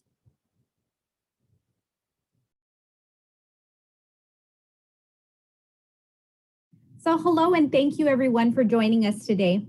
Today I have the pleasure of introducing Mr. Barry Goldsmith. Mr. Goldsmith, if you can do us the honors of giving us the name of your organization and your title. Oh, thank you, Irene, and thanks for having us today and myself to do this interview. So my organization is the National Oceanic and Atmospheric Administration's National Weather Service here in the Rio Grande Valley, and my title is the Warning Coordination Meteorologist. So Mr. Goldsmith, how did you become interested in this particular occupation? So when I was a child at around 7 years old, I was just fascinated by all kinds of weather. I lived up in the DC metropolitan area, and I was really interested in summer thunderstorms and winter snows and getting out of school. And at some point, I wanted to find out, why is all this happening? How does this happen? I was just interested in the sky and the weather that comes from the sky. And at that point, I made it a hobby. And later on, I realized I could actually find a career out of this. And that's what I did. Wow, that's such an interesting story. So tell me, what kind of education and training does one need in order to go into your field? So to become a meteorologist, you need to build a good foundation. That foundation requires a strong knowledge of how the physical world works, such as mechanics, like how things bump together, like gravity. Thermodynamics, how temperature affects things, like when you're feeling the stove handle, it gets really hot. And then electromagnetics, like how does your iPhone work? And then applied that to the mathematics that describes how these processes fit together and work. So this foundation is then used to inform the study on how the atmosphere works. And that is then used to create weather forecasts. At this point, a budding meteorologist will take two general pathways. First, as a researcher to further study the atmosphere and better understand it, which helps improve the forecast process. Or second, as a forecaster to provide weather information to people who can use it to protect their life and livelihoods, or just figure out what they want to do today, tomorrow, or on the weekend. Wow, that really does sound amazing. So can you tell me, what are the skills or the abilities and the personal attributes that are essential to success in your job field? So in addition to that technical training I mentioned above regarding the physical sciences and the mathematics, a meteorologist in any position needs to have a continued passion for the weather, as well as a really good work ethic that puts that passion into action. Communication of the scientific method is important as well. As a forecaster, communication skills need to include the ability to simplify language for different audiences to understand the message. In the 21st century, we've added social, behavioral, and communication science to the mix of abilities that for years was more limited to just understanding the scientific method and using technologies such as computer programming and geographic systems. Interacting with people on a interacting with people on a one-to-one or a one-to-many level is crucial nowadays. So you mentioned having to interact with other individuals. So tell me, what are some of the problems that one in your field might encounter on a day-to-day basis? So on a day-to-day basis, you have to deal with understanding what to communicate to the public that you serve. And the public that I serve and we all serve includes everyone from people like yourself and myself when we're out there doing things every day where weather has an impact on what we do, whether it's going out running, whether it's going to the beach, whether it's playing sports, what have you. So in my particular position, my typical workday focuses on communicating potentially hazardous weather scenarios to what we call core partners. And those are in public safety. So that includes emergency management, law enforcement, fire services, public health, public works and utilities, transportation, education, even the church. And this includes setting up exercises to simulate potentially catastrophic weather events for the Rio Grande Valley, or providing briefings on upcoming significant weather events such as a hurricane, with Hannah being the most recent example. So pre-COVID, I would travel across the valley to speak to these partners, as well as elected officials on all of these topics. I also lead the public outreach program, which includes activities from weekly classroom visits to schools across the region, or career days, to larger events such as the Rio Grande Valley Weather Festival, which we hold at our office every 2 years on average, and the visit by the Hurricane Hunter aircraft known as the Hurricane Awareness Tour. And then I do fill in forecast shifts when the staff are on vacation. So what is my primary daily problem, if you want to call it that, is time management. There's never a dull moment with my particular job responsibility. And with a lot of things going on at once, you have to really organize your time well so you don't get caught behind. Well, Barry, it sounds like you wear quite a bit of different hats. So could you tell me what are some of the decisions that you are needing to make in your role? And how do you go about sort of deciding to make those decisions? So what are some of the things that you do? So the first thing I do every day is I check the weather for the next week across the Rio Grande Valley. And I see if there's a need for what we call impact weather-based decision support services, or IDSS for short. And I give that abbreviation or acronym because I'll be using it later in the interview. So for example, if it's a Monday and a strong cold front is expected by Friday, that could change temperatures by more than 50 degrees and possibly bring wintry weather, I need to set up a plan for myself and the staff to brief these core partners and the general population on the sharp change. I use my nearly 30 years of experience in meteorology and in the forecast field to give me the confidence to put what I call the puzzle pieces of weather together to provide the best hazard forecast for the customer. Then I work with our team to ensure that message is unified and consistent, no matter who's providing it from the office and no matter who's receiving it on the other end.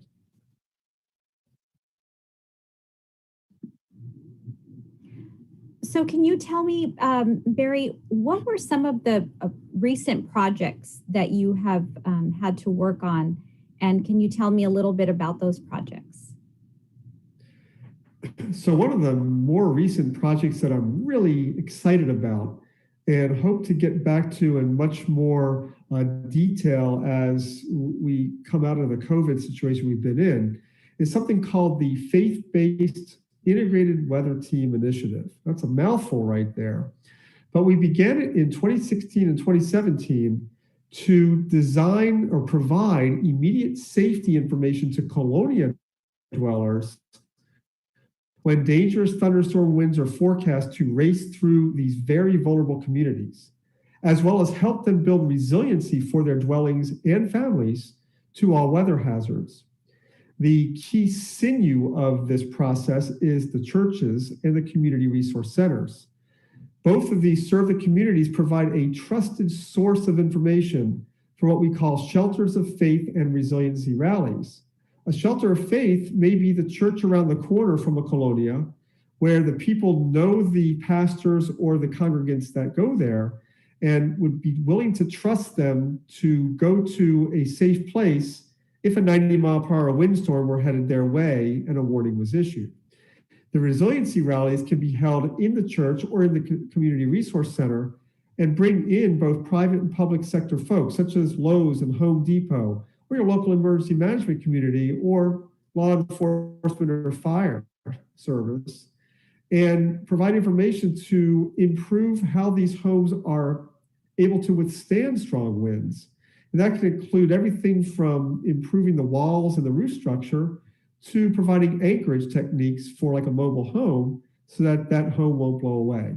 So we're just scratching the surface of both of these efforts, but we hope that where the rubber meets the road of our most vulnerable communities, we can get in there and work with these trusted community leaders to have the folks that live there understand the importance. And of course, we'll do this mostly in Spanish and a little bit in English for the children that live there. But the real reason for this and why my passion is so high is that what keeps me up at night is not the hurricane approaching. We have time to message the hurricane and get people out of harm's way. It's 90-mile-per-hour winds that may come within 2 or 3 hours, and people would not have a preliminary message 1, 2, 3 days out of what's coming. They need to know from trusted sources that this is the time to get to safety before their homes could potentially blow away. And we can always replace the buildings, but we can't replace the people. And my fear is if people got struck by this kind of windstorm without any advanced knowledge of it, there could be a number of casualties that would become a huge story and also a huge unfortunate circumstance and a sad situation for part of our Valley community. Well, just hearing you, it sounds like your particular job profession is very variant and all-encompassing, and I really never realized that. So thank you for sharing that. And along those lines, I'd like to ask you, what is the way that you measure success, and what does that look like for you in your particular position? So when we've educated communities through our core partners and direct contact, which can be done through basic forecasts and warnings that you might hear on TV or radio or through the web, but also through social media. When we do that and have the communities understand the urgency of a potential weather hazard, and then quantify these efforts to build readiness, responsiveness, and resiliency, then we've been fully successful. This includes the knowledge of how to receive a hazardous weather warning and what to do when one is received. This also meets our core mission to protect life, livelihoods, and property from hazardous weather, and our overarching vision to build a weather-ready nation and locally a weather-ready Rio Grande Valley. It sounds like a person in your position needs to be up to date and very knowledgeable on a variety of things, right? So tell me, what are some of the professional development opportunities that is offered for your particular position? So Irene, there are endless opportunities to build professional development. In fact, it's one of my 4 core functions that I'm reviewed on every year. So in my position, I still have to do a lot of professional development. So as a baseline, we offer courses and warning and forecast methods to improve outcomes. So what does that mean? Well, the science of meteorology is always growing like other sciences, and there's always new discoveries that in the end improve the ability for us to warn and forecast so that people can take action sooner so that they can have a better outcome on their own. We can also learn or improve a necessary technical skill, such as computer programming, geographic information systems, or web application development for phones and other devices. Or one can take courses in communications and social science, and then train with public safety officers on crisis and emergency management. So for me, I have actually taken courses or professional development upgrades, if you will, or enhancements on some of all of these over the course of my career. And most recently, I spent time in the communication sciences as well as the emergency management training that is offered by a number of groups from Texas all the way up to the FEMA level. Now, for a meteorologist, most often we think of an individual working alone, but tell me, do you often work individually or do you sometimes work as part of a team?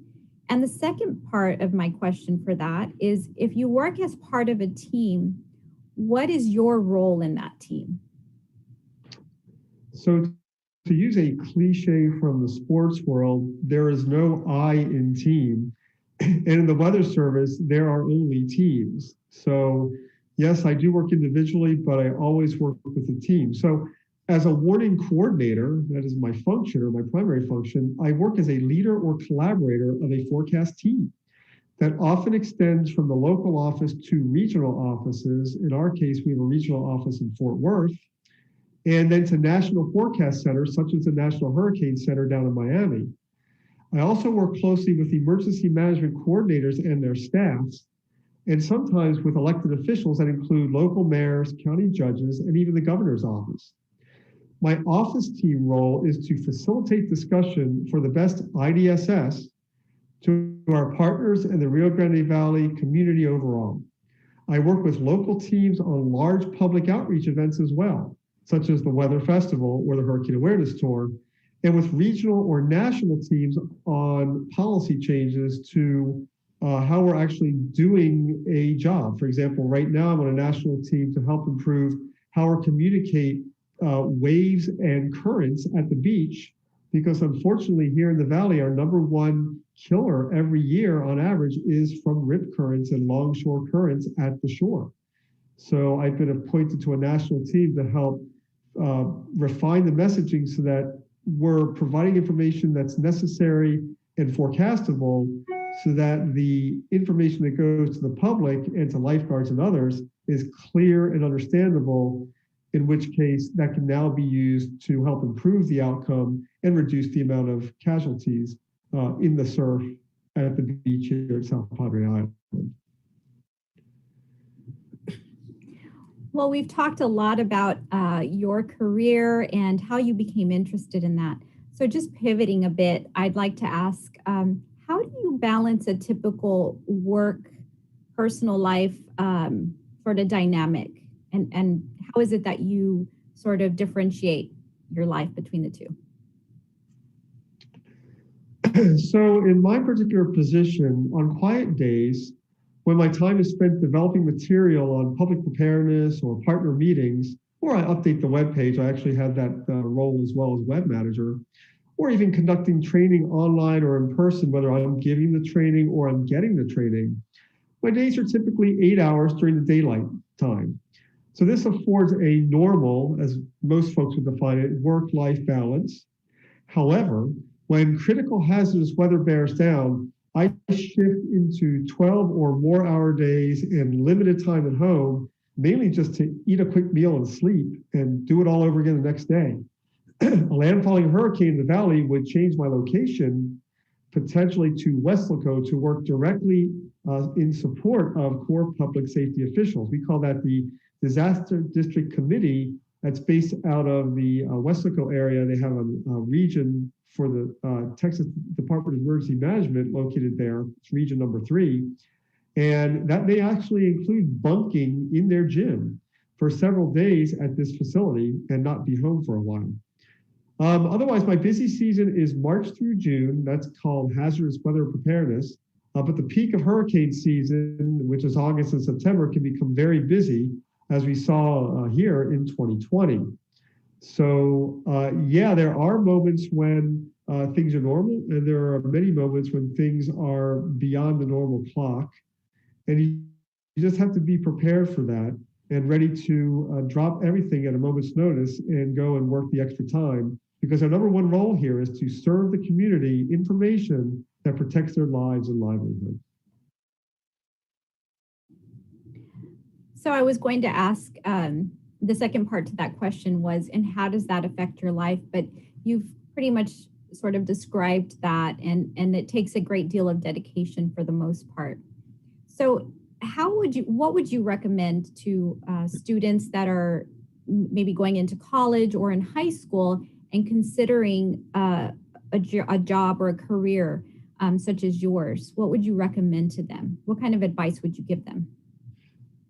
So first and foremost, if you love science and you wonder how the world works, the physical world, like why the moon is in the sky, how the earth rotates, how gravity works, how machines work, how your phone works, then engineering may be for you, or some kind of science career may be for you. If you apply that how the world works to the weather, then meteorology may be for you. So first and foremost, be sure to follow your dream and take all the necessary prerequisite courses in whatever that field may be. In my case, it's in the science field, which includes physical science, chemistry, and earth and environmental science. And you have to accompany that with mathematics. And we're talking mathematics deep into calculus, or the AP courses that are often offered in high school. This would also include your special schools that do college academies. So like the Math and Science Academy in Brownsville is a great place to start to get all that foundation built in high school. So if you get into that program or other AP programs, do it. It will allow you a jump start when you arrive at university. Be sure to stay on top of all of your schoolwork and be well-rounded too. Don't forget your after-school activities and hobbies. It'll keep things interesting in your life and will actually help you in some ways if you go into the forecast and communication side of meteorology. Wow, that's wonderful advice. Thank you so much for providing that that tip and that information for students out there that are watching this. But what other factors other than education and experience could possibly impact someone's ability to work in a position such as yours? So before one gets to my position, they will be required to work non-standard shifts. These rotate around the clock. After all, weather is 24/7 and also 365 days a year. And there are some duties required daily and in the middle of the night, such as launching a weather balloon. The job is mostly an indoor office setting, but outdoor work may be required to go out and service observation equipment, launch weather balloons, as I mentioned before, and participate in post-storm damage surveys. For government work, there are background checks to pass and security clearances to acquire. So be sure to remember that that's a big part of getting into the agency.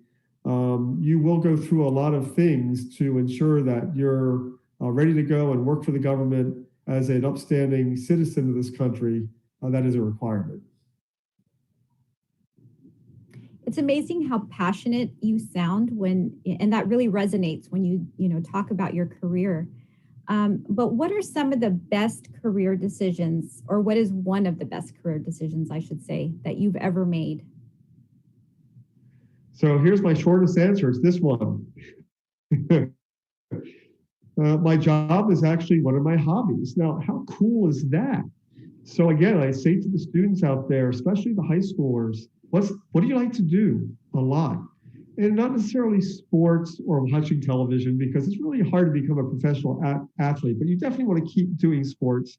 And you might want to do things that are like, outside of that, for example, reading, or you might do things like putting things together, building kits, building, cars. Let's say, like, we used to have something called Heath Kit, which you would build a car from. In my case, I actually made weather instruments when I was a kid. So, but maybe you have a hobby that can be parlayed into a career. And if it does, be sure to talk to someone who works in that field, go to a career day and learn more about that if there are career days or when they come back.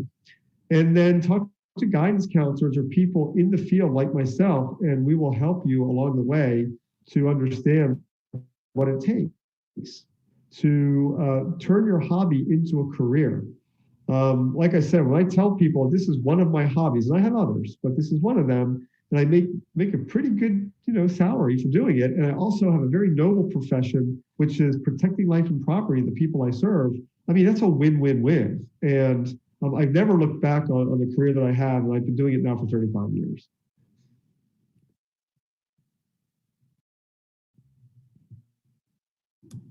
Sorry. So if you can also sort of share with everyone that's watching today, how do you organize your time? What sort of techniques do you have for time management? Because I did hear you mention that earlier. So I try to make lists of items I need to accomplish each day, and ones that may take longer to process, so I don't forget about that. When I do that and allocate the appropriate time to get these items done, I am much more successful than when I come to my desk with no plan. And I'll be honest with you, there are days when that happens and they're not as productive. So time management is really critical to success. However you play it or do it, whether you use a phone calendar or you write it down on a piece of paper, or even if you have it in your head and you can kind of check off in your mind, one way or the other, you need to have a plan for what your day will be like. And that also goes not just for the jobs that I have, which includes preparing communities, building presentations, being on the phone to talk to people, and providing surveys to people about what the weather was and how we did our jobs for them. But also if you're a forecaster, the forecaster position that typically goes for 8-hour shifts will include between 8 and 20 duties that you must accomplish. There are deadlines within that shift. And so you must look at that schedule each day you walk in and make sure you allocate time to complete everything on deadline, because that's important to not only yourself getting it done, but to the people that we serve, whether it's the core partners, emergency management, whether it's other public safety official, or just someone who needs the forecast by 4 in the morning to make a decision on going fishing. Those deadlines are important so that all that information is current and up to date and done in a timely fashion. So what are some of the current issues and trends in your field that an individual that is seeking to go into your particular field should be familiar with? And how do you see them, those trends and those sort of issues impacting someone in your position? So I would start with understanding the connection between short-term weather and longer-term climate. This is critical during a time of accelerating anthropogenic or human induced global warming. Knowing what short-term events are related to the longer-term trend and also those that are not is crucial to being an effective and trusted science communicator. Understanding the role of human behavior and decision-making is also critical to the mission of protecting life, property, and enhancing the economy. This goes well beyond the forecast and requires critical communication skills. And just one more question. So thinking back onto your very first job, did you play a role in developing did that play a role, in developing any of the current skills that you now have? And what are those skills and what are some of the lessons that you have learned since that time? So my very first job at 15 years old was a busboy in a busy shopping mall cafeteria. And I guess I would say interacting with numerous customers, in all cases, good and bad, helped sharpen my patience. One of the things that meteorology will do, especially as a forecaster or a coordinator, is it will challenge your patience when things don't go right. And you will question whether you have the skills in place to make the best decisions for people. You have to be ready to take a few lumps and then be able to rebuild or use your skills that you have to make the next time the best time. So I think that helped sharpen my patience a bit, that first job I had. And then working with a team was an important learned skill at both this job and my following summer job, which included a 3-man crew that helped to move several thousand pieces of furniture and equipment from a large school that was closing its doors. We only had a month and a half to get it done, and it was a lot to do. And without the teamwork of the 3 of us, it would have never gotten done in a timely manner. So I would say that the softer skills of communicating with people in a busy environment and being patient when things don't go so well with the job at hand, for example, dropping a tray, or when someone is mean to you because they have an issue with you not getting to that table soon enough, you just have to let it roll off your back and move on and greet it with a smile and keep on going. And then the other job was, understanding the roles of each of the team members on a small team and knowing what your role is, as well as being able to pick up the others when it gets to be a difficult situation for one or all of you. Working with 3 or 4 together is going to go a long way than trying to be an individual. Goes back to the beginning, there's no I in team, and this particular job was really crucial to understanding why that's so important. Well, I'd like to thank you for mentioning that, because throughout our conversation, you've mentioned a few soft skills, and one being teamwork, the other being time management skills, organizational skills. But if you had to name a few others that are crucial and important to having a role such as yours, what would be some of those soft skills that you would like to sort of highlight and mention? So it's kind of broad and general here, but you really need to be a good people person. And I don't want to use the word extroverted because that doesn't really describe a lot of people who are very good at what they do as introverts. But you need to be willing to get out there and speak in front of many different audiences.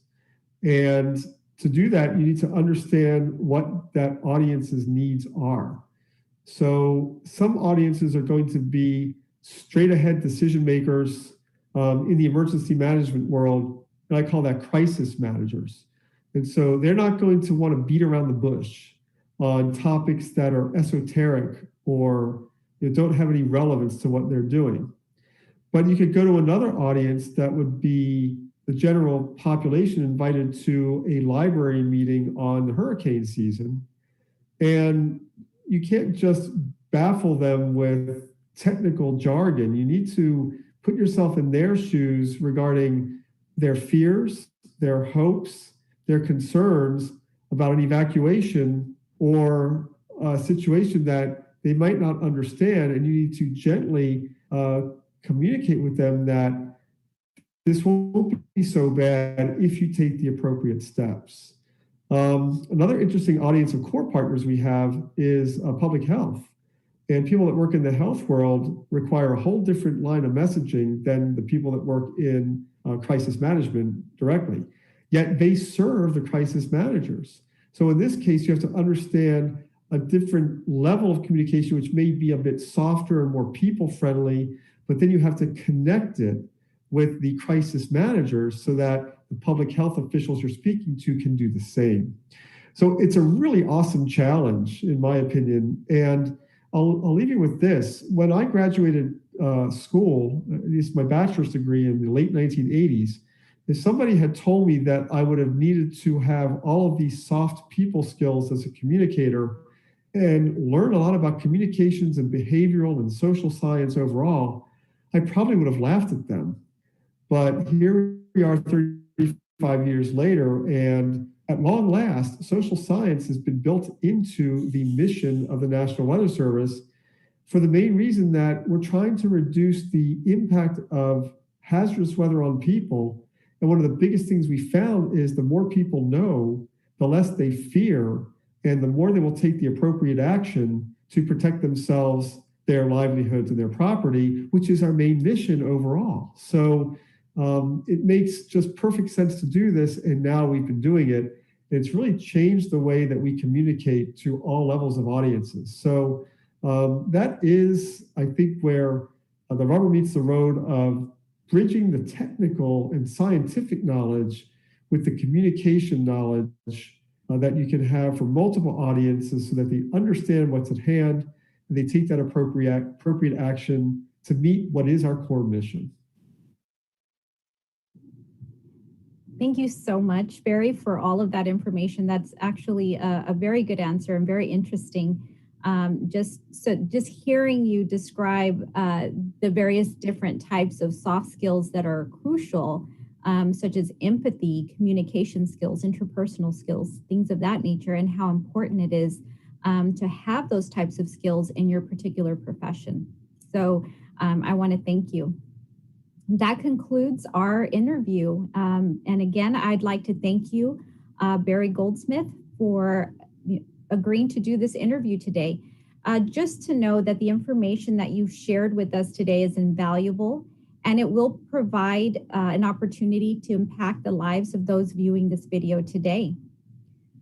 So I'd like to thank you all for joining me today. And if you're interested in learning more about this particular career, we encourage you to further research this position through the Texas Reality Check, ONET, or Texas Career Check. Links to all of these websites can be found on wfsolutions.org. Thank you so much for joining us, and have a great day.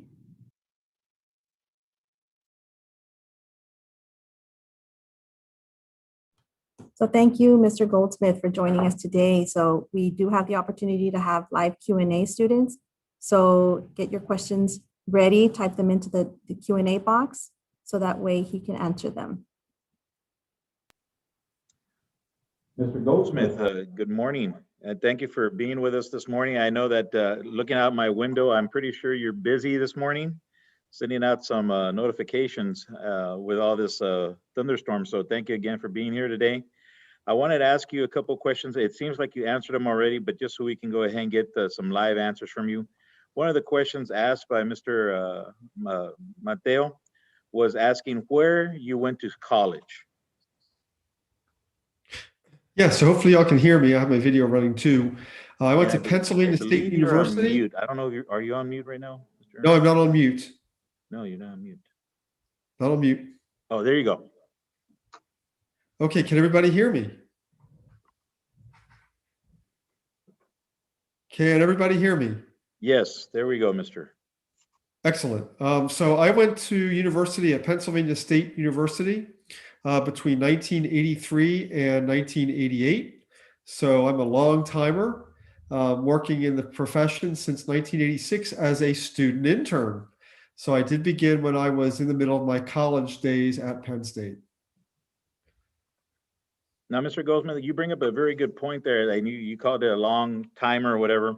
But again, you know, the students that we have on the call today are middle school, high school students looking into going to college. And sometimes they feel that if they take longer than 4 years, or even now that we've got dual credit, if they take longer than 2 years, that they should be out in a short period of time. But you're saying that you took your time. What are some of the benefits to you being, as you called it, a long timer in college? So let me correct that. I'm a longtime employee of the same organization. I only went to school for 5 years. In fact, I got done in 4 years, but I spent 1 year in terms of time as a student intern. So I strongly advise students not to pay attention to that 4-year calendar. Pay attention to 2 things. One, if you're a rapid learner and you can get done in 3 years, get done in 3 years. The sooner you start your career, the better off you'll be to get, you know, everything from earning a paycheck to rising up in your field. Second, though, if you can become an intern where you would be away from school for up to 8 months, do it, do it, do it. Employers, especially employers all around, and my employer, including myself as a person who helps to hire people, we are looking, the people that are getting hired, even at the entry level, have experience. They either volunteered at an office or they were a paid intern somewhere in the field. So you need to look to do those things to really get you set on your career path. That doesn't mean having a position in a restaurant or as an office manager or human resources person, like, you know, providing data entry isn't relevant. It certainly is, because that shows you have dedication to a work experience. But what we're looking for, and I can guarantee you others are too, is experience in the field. And the reason that is we come across dozens of applicants that are that have experience in the atmospheric science, computer science, maybe computer communications or social science, that others that do not have that experience will not get a look. And so you really need to do all you can to get yourself looked at. And the way to start doing that is volunteer, perhaps in high school. And you can come to our office and volunteer once COVID is over, of course. And then follow that up perhaps with higher level education in high school level here, and then go on to matriculate to university and finish either soon or follow that with an internship. While I'm here, real quick, I want to give a local story and a local shout out on this exact topic. So we had a woman come in as a 16-year-old junior at Los Fresnos High School who was interested in meteorology.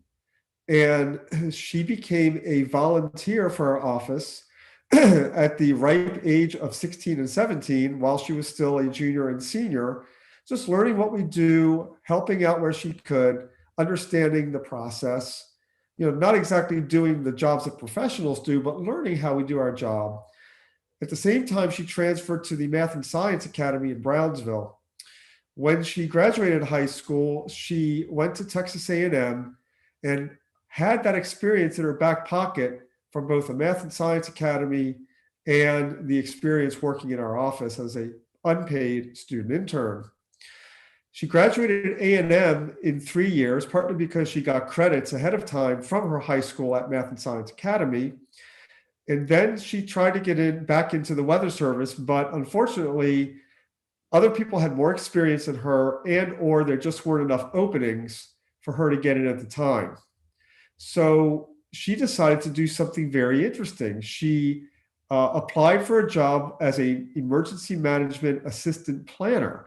Now, you heard from my overview before that emergency management is a very critical part of what we do to protect life and property. So she spent 2 years working for the city of Brownsville's emergency management organization and decided, I really want to get back into the weather. I've got this 4.0 degree, this great experience in emergency management, prior experience working at the office here in Brownsville, serving the Valley. Let's see what I can do now. And you know what happened? She got picked. She was selected to work in the Fort Worth, Dallas office, and she beat out 300 people to get the job. And she beat those people out because of her, not only grade point average, but all the experience that she brought to the table and all the intangibles that she brought to the interview. And now she's been in Fort Worth, Dallas for, I believe, 3 or 4 years, is doing really well there, and actually has a couple of children of her own now. So a wonderful story that goes back 10 years that can show you that anyone here from the Valley can make it if they follow these kind of paths and get a really well-paying, real fulfilling career that is a noble cause to help lives and property of people in this country. Well, that's a great story, Mr. Goldsmith, and we greatly appreciate you sharing that with us. And it really shows how other things go into, we've got the middle school and high school kids here, and so much is put on their GPAs and so forth. But it's not just the GPA that gets you hired. It's all these other experiences that come with it when you're applying. So thank you for sharing that with us and getting that out to the kids that are on today.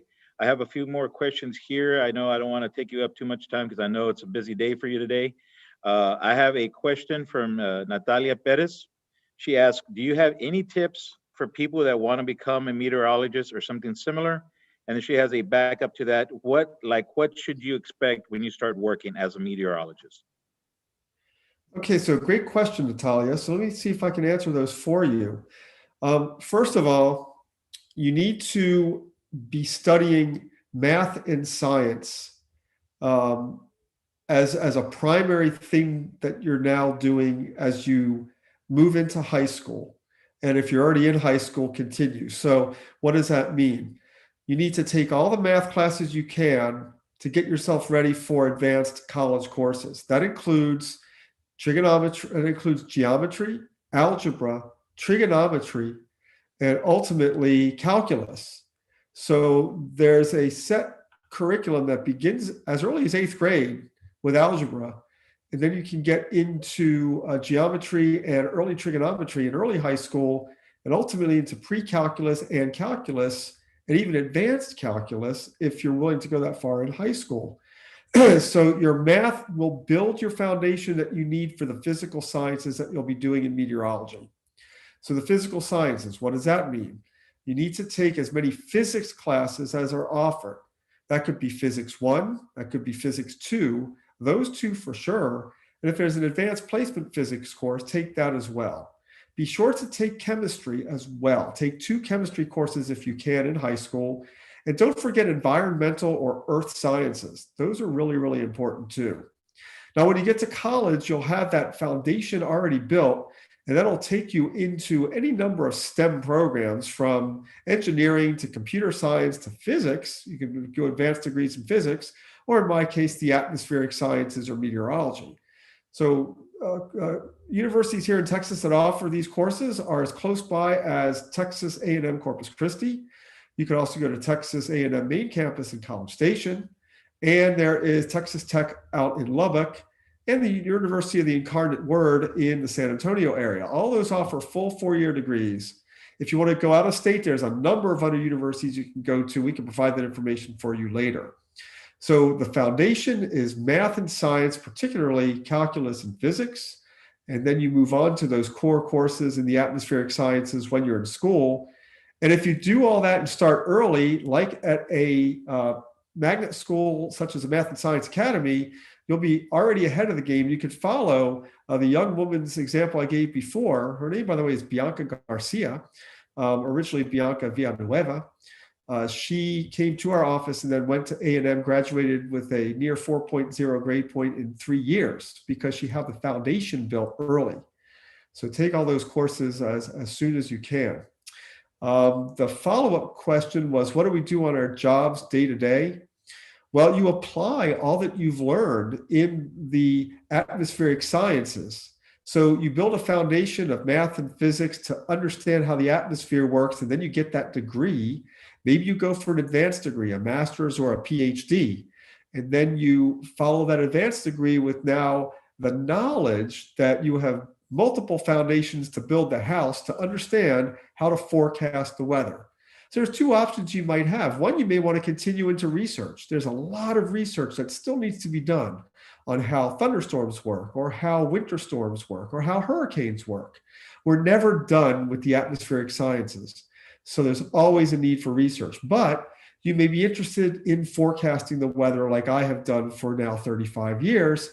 And you could start becoming an entry-level forecaster at one of our offices. And we have 122 offices across the country. The local one here is in Brownsville, but there's others in Corpus and in Lubbock and in Midland and in San Antonio, Austin area, et cetera. We have 13 offices that serve Texas alone. So that's quite a big number. And you'll learn the basics of forecasting from the experts that are in these offices that have been there with experience for decades in some cases. You'll also learn things like how to launch an upper air balloon or a radiosonde, which measures the atmosphere from top to bottom, which is important because that provides the foundation for our forecasts. You'll also need to learn more and more computer skills. We do a lot more in geographic information systems than we've ever done, or GIS. So understanding GIS is a plus. Knowing how to program in languages like Python or C++, that's a plus as well. And then just understanding how to communicate to people. Our number one function, being a public service agency, is to communicate with the public and our core partners that serve the public safety aspect, whether it's emergency management or healthcare. All that information needs to be digested by them in simple to understand language that comes from the trusted source, which is you, who are now taking the complicated and making it simple. So in addition to the math and the science courses that you'll take in college, be sure to take communications courses, environmental science courses, and social science courses to understand human behavior and human psychology. If you have all of these in your quiver, you'll really be able to understand how to make your job really tick in the National Weather Service. Great answer, Mr. Goldsmith. I got a couple more questions, and we'll go ahead and go through them really quickly here. One of the questions I think you have already answered, but I want to put it out there. It's asking about the pay rate for a meteorologist. So when you come in, if you do come in as a paid intern through our Pathways program, you'll get the equivalent of about $25,000 per year. Now, you may only work 4 months, you may work 8 months, but that's a nice little salary that you'll get as a paid student Pathways program. That's pretty great. That's pretty awesome. And by spending more than 6 months in one cycle, you'll actually get a promotion to the next level. And you could actually start getting paid as high as $35,000 as an entry level. And that could go all the way up to the scale to $50,000 within that particular pay band. And then as you build on your career, you get promotions and you get moved up the pay scale. And before you know it, you could be making a low-end six-figure salary. And that might occur as early as your late 20s or near 30 years old. So that's not a bad thing. And those salaries are fairly uniform across the country.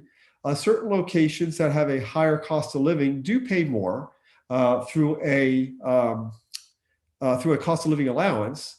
But other areas will pay more of the general value for the USA, and we're one of those. But again, it's a really, really good salary compared to the local cost of living here in the Rio Grande Valley. So that goes for other parts of not only Texas, but other parts of the USA. So the pay is very good. And for someone like me, we're actually doing the hobby that we loved when we were as young as 7, 8 years old. So how fun is that to actually have a job that is your hobby, that pays you really well? You really can't beat that with a stick. Which is a good segue to Mr. Mateo Duran has got this next question, and his question is, do you enjoy your career? Oh, 100%. There are obviously stressful moments, but we live for moments like these, like today, when we have significant weather coming across the Rio Grande Valley and potential for flooding, rain, and wind damage in some areas. Now, we don't want people to get hurt. We want to protect them from getting hurt. We want to try to give advance notice so they can protect their property as well. And that really makes you feel great when a big event comes through and nobody has died, maybe nobody's been injured, and the property's been protected. Now, there are some cases, unfortunately, where we can't protect the property because it's not built to withstand rainfall, flooding, or strong winds, or a big hailstorm. A good example of that is Hurricane Laura in Louisiana. We had severe damage in Lake Charles and Southwest Louisiana from very strong winds that were over 130 miles per hour. You can imagine what that might do to a colonia here in the valley. It will wipe it out. We also had significant storm surge. That means water from the sea that got as high as 17.5 feet above ground. So if you're on the first floor of a building, guess what? That's above the first floor. And if it has 2 floors, that's about halfway up the second floor. And we actually saw buildings that had that. But here's the thing. We found out that 100% of people in harm's way from that surge evacuated in ample time. Therefore, our warnings paid off. People left. There were no injuries. There were no deaths due to the storm surge. And that's a testament to the job that we do and why it's so important and why I love it. I don't just love the weather. The weather is great, and that's the starting point that gets you in. You love the weather. You might love a hurricane or a tornado or a windstorm or winter weather when it got really cold and we had a freeze this year. And that's great. You want to love that, because if you don't love that, you're not going to be interested in forecasting it. But as you grow in a career as a forecaster, your main mission is to protect people from the bad weather and educate them on what it means to have bad weather and what it means to be safe from it, where to go, how to prepare. And when you combine all that together, you'll find this job is incredibly fulfilling. And hey, I've been doing it for 35 years, so something's got to be working right. That's true. So, Mr. Goldsmith, are you originally from the Rio Grande Valley? No, I'm actually from the state of Maryland, outside of the Washington, D.C. area. I spent time in Pennsylvania at university, as I mentioned earlier. I also spent time in Florida, and I've been here now for 13 and a half years. All right. And last question, Mr. Goldsmith, do you find that since you're working in the weather, do you get asked a lot from friends and family to give them an insight as to what the weather is going to be? It's kind of a unusual question, but they're asking, people stop you and ask you, hey, how's the weather going to be like on this weekend? 100%. So if you know somebody who knows what you do, they're going to ask you. And then if you tell them the weather and you give them the forecast in an understandable way for that particular person, and it works out, guess what? They're going to keep asking.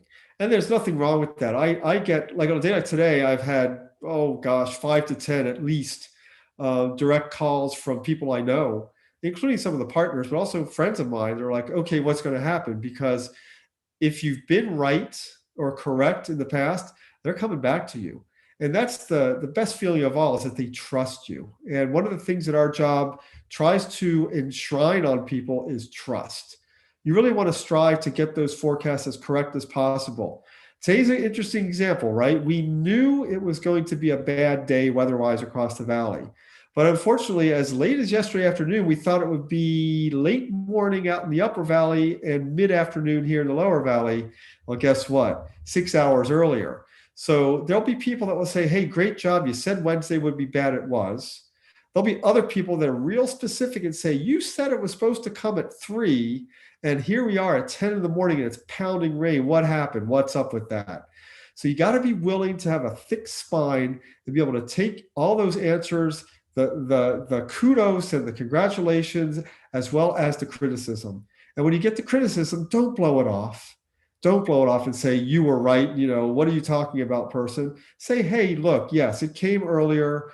Things did change. And that's sometimes the nature of the forecast, but we apologize if you made a decision based on a later arrival. We'll do our best to do better next time. And you know what? People that trust you will build more trust from being honest than by trying to say, hey, this isn't our fault. It's not a matter of being faulty. It's a matter of being honest with people and say, look, sometimes this happens. We're really sorry we didn't get on it sooner, but we learned from this experience, as you learn in school from experience, and next time we aim to do better. And that will guarantee that trust continues and that they'll go to you for that trusted answer. Well, Mr. Goldsmith, thank you so much for being with us this morning, and thank you for allowing everyone to ask some questions. We greatly appreciate you taking some time for the video and for being here today. And again, thank you on behalf of Workforce Solutions. That wraps up this session, and we're going to continue on. So, Mr. Goldsmith, thank you again, and we'll hopefully, I want to say hopefully we'll hear from you soon, but I don't know if that's going to be because we have bad weather, so I'm not sure how that works out for you. But we definitely appreciate it, and thank you again. Well, thank you all for having us, and we're always willing to educate the community, especially the young ones, because we're looking for locals like Bianca, the one who went from the Valley all the way to Fort Worth, to achieve this dream. If they're interested in weather, they're interested in the atmosphere, they're interested in climate or climate change, follow that dream and make it happen. It's a lot of work, but we can help you get there. Excellent. Thank you again, Mr. Goldsmith. You have a good day. You're welcome. Have a great day, and I'm going to get back to it. All right. All right. So we are going to transition over, and we're going to move on to Ms. Julie Quintanilla Garza. She is representing the education industry. Ms. Garza is the Graduation and Dropout Recovery Director for La Jolla ISD. She currently serves as the Graduation Director for ISD. She served as a middle school math teacher for 7 years and as an elementary teacher for 3 years. During her time as an educator, she has been very active with her community, assisting with festivals and city celebrations, while also having served as the TIRZ member for her city. Prior to serving in public service, she spent 4 years working in business and industry within the commercial construction engineering job sector. She has extensive experience in community relations, teaching, and coordinating events. And she has worked alongside numerous business partners such as Rio Grande Regional Hospital, Burt Ogden Auto Group, Workforce Solutions of Lower Rio, and many more local businesses to help establish a solid framework model to provide a business engagement for both students and teachers in La Jolla ISD. She holds a bachelor's degree in finance and a master's degree from the University of Texas RGV. Her work has been featured in regional news outlets as well as social media.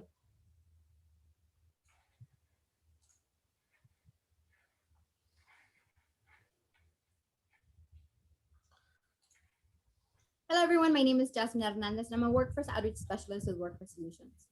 Today with us, we have a very special guest who's going to be giving us some information on her profession. Mrs. Garza, can you please introduce yourself, your job title, and where you currently work? Hi, everybody. My name is Juliana Garza.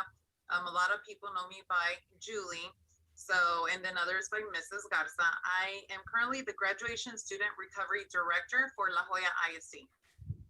Could you tell me more about your work or a project that you're working on? So my job has to do with ensuring that students stay in school and graduate. Well, my most recent project, which we just had a meeting a little while ago, is something dynamic, something different that we as a school district would like to do, and that is being able to get some of our seniors that are potentially missing a few credits to come back to school, because some of these seniors are not going to be able to graduate in May. But that way, give them that other opportunity to come to school during the summer, and not just come to school, but be able to work within the school district, get paid, and also be able to graduate with employability skills and a high school diploma. So as a director, your goal is to prepare them as much as possible so they can be prepared as soon as they graduate from high school? Yes, the main goal is for them to stay in school. It's it's very difficult to go into the workforce without having a high school diploma. And a lot of students don't realize that. And they're not gonna realize that unless they're already out there. And once they're out there and they start realizing, oh my gosh, I dropped out, I'm 19, I'm 20, they're requiring me to have a high school diploma or a GED. Now I have to pay for it, you know, so it just becomes that much harder. So in essence, yes, I mean, the goal is to keep them here in school, but engage them at the same time. We need for it to be a good experience and not just for students to be here and it being a drag, right? So we want for it to be a very unique experience and for our students to be well-rounded when they do graduate and they have that opportunity to go out into the workforce or you know, obtain a certificate or post-secondary education, but they're just well-rounded, you know, they're just more experienced. So that's my goal, and just for students to be well-rounded but stay in school. How did you become interested in this field? I don't think we have time for that, but if you would have asked me when I was a teen if I would consider going into education, my response would have been no way. Okay, so I discovered later on after I graduated when I was 17, and I was able to go to, at that time, STCC, which is now South Texas College. So I was able to go be over there up until I turned 18, and I did not qualify for financial aid. I did qualify for loans, but I didn't know about loans. And my parents basically said, if you want to continue your education, you need to pay for it. So therefore, I went into the family trade, which is and was construction. So I was an electrician assistant. So I was outside. You know, I did get to travel. I went to various states. I worked for different companies, different projects, and during that time, I discovered my patience with adults was very minimal. It was very minimal. And then I ended up coming back to the Valley, got engaged. So then I get married, and my husband at the time says, okay, well, he didn't want me working in construction anymore, not traveling, you know, I needed to stay here. And so his family, he comes from a family of educators. Okay, and his mom served many, many years at La Jolla ISD, and she has since then passed away. But she was almost everybody's teacher, you know, everybody's government teacher, and Mrs. Estela Garza. And so during that time, there was a position as a substitute and then as a permanent substitute. And I was like, no, I don't want to do it. But I took it and I enjoyed working with students. You know, that's where I discovered that. I was just kind of like thrown in there because of a need, right? A financial need. And I discovered that I really, really enjoyed working with kids. What type of education, training, or background is required for a position like yours? Your current one right now. For my current position, you do need to have a master's degree. And so, you know, first, I mean, there's the associates, which is a 2-year, and then you get your bachelor's, that's a 4-year degree. And then you continue on with your education, and you do need to have a master's degree. You also need to have classroom experience. I am fortunate enough to have worked at all levels, elementary, middle school, high school, and ultimately that's always been my goal. I've always said it once, you know, being here in education, I've always said that as an administrator, I wanted to be well-rounded first and have that feel for the elementary setting, for the middle school setting, and ultimately for the high school setting. Just it's kind of strange when somebody has only been in elementary and then they're placed as an administrator at a high school. The environments are very different. You know, at the elementary level, you want to decorate and you want to color, and it's all about, you know, just everything has to be spruced up. And then you get to the high school and they're like, we don't want to color. you know, I don't need to decorate. So they're very, very different environments. What type of skills and abilities are personal attributes are needed for your position? We need to work as a team. So it's a lot of collaboration.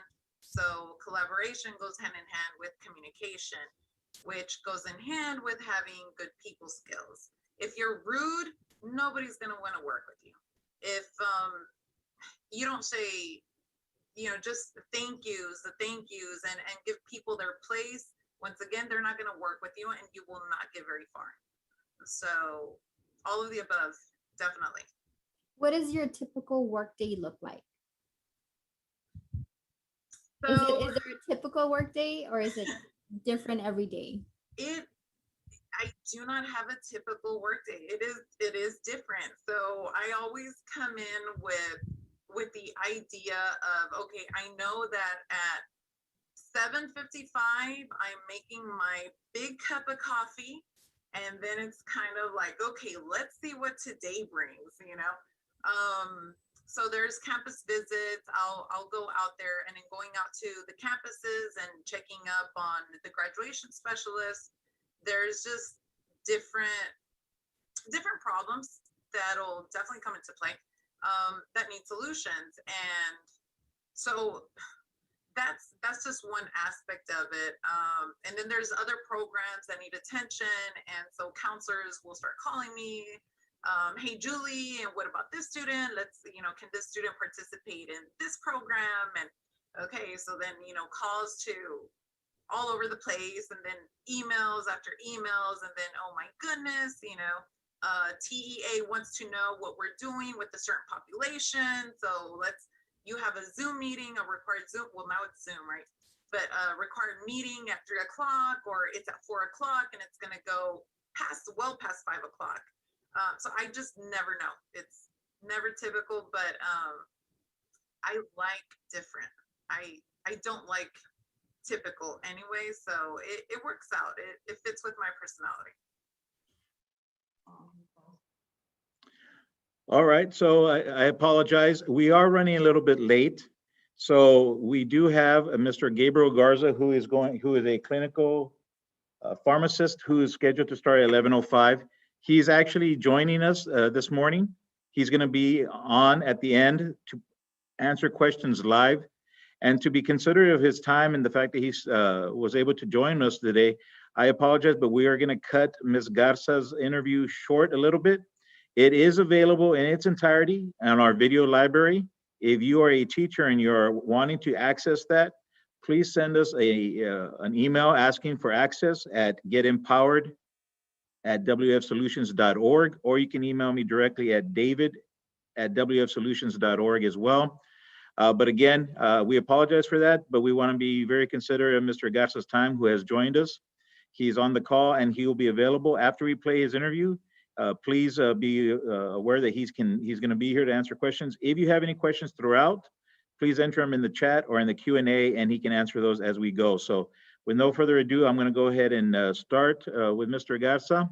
He is a clinical pharmacist with DHR Health. In Edinburgh, he graduated from Texas A&M University, Irma Lerma Rangel College of Pharmacy in May 2019, and began working at DHR Health in September 2019. One of his current responsibilities as a pharmacist is helping with the COVID-19 vaccine administration efforts for the Rio Grande Valley.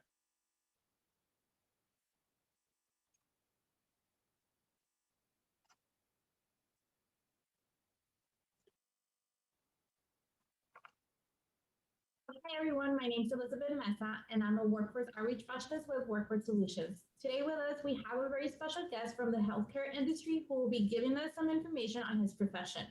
Mr. Garza, thank you for being with us today. Please introduce yourself, your job title, and where you currently work.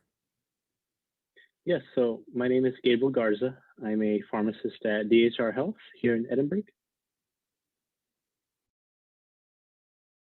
Could you now tell us how you became interested in your occupation? Right, so I've always had interest in medicine growing up and how it would help people. So it was something that I pursued starting in high school. I wanted to be a pharmacist to learn more about medicine and, give back to people who are sick. I would get sick a lot when I was a kid, so I appreciated medicine a lot growing up. So what kind of education, training, or background does your job require? Right. So undergrad, you need to attain these prerequisites. It's a combination of basic courses, and then you go into sciences, maths. Once you reach these prerequisites, you can apply to pharmacy school. Most people, usually it can take between 2 to 4 years to get those prerequisites. It can be done in 2 years out of high school. For me, it's 3 years. I was in college for 3 years, and then I got accepted to pharmacy school, and then 4 years later, became a pharmacist. So it's 2 to 4 years, or however long you need in undergrad, 4 years of pharmacy school. And then at that point, you just need to pass your boards. It's a clinical and law exam. And with that, you'll get your pharmacy license and be able to practice. So is there any skills, abilities, and personal attributes that are essential to succeed in your job or in this field? Right. So attention to detail is very important.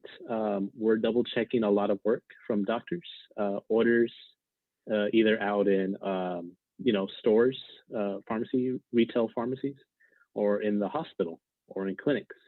So being one that's really pays a lot of attention to detail, dotting your I's, crossing your T's, that's a really good attribute to have. Math's also very important too. We do a lot of math with pharmacy, and pretty much, being very attentive to checking work, things like that. So can you describe what a typical workday looks like for you? So what are like your day-to-day responsibilities in your position? Right. So I work in a hospital. There's many different types of pharmacists out there, but in the hospital, a lot of it is checking medication orders that come through from doctors for their patients in the hospital. That also includes medications for patients that aren't in the hospital but receiving infusions for cancer, for example, or any other disease. We do that at DHR Health. We check those medication orders as well. Right now, actually, this past year, we've been taking a big part in vaccinating. So some of our pharmacists have been, and including myself, I've been helping vaccinate a lot of people ever since December. So many different things that's going on. It really changes from day to day. Personally, for me, either I'll be helping check medication orders either electronically or in the pharmacy. I'll check the medications before they leave the pharmacy, or I'll be doing reports and kind of keeping track of inventory, of our medication inventory, because a lot of money goes into that inventory. So they have us, do our part in making sure that we have enough medicine, but also not spending too much too for the hospital. Is there any problems that you encounter on your daily work? Right. So as I had mentioned before, a lot of our job entails double checking work. So we'll see orders, and the big thing the big problems we'll run into is this order wrong? Was it entered incorrectly? Is it the right dose? Because it's very important. These medications are going to these patients. Many of them are very ill. So the big thing is for us to be really attentive to these orders, because we don't want anything bad happening to anybody. Yeah, so being attentive to detail is very important in your job. Right. Can you tell me a little bit about a work or a project that you're currently working on?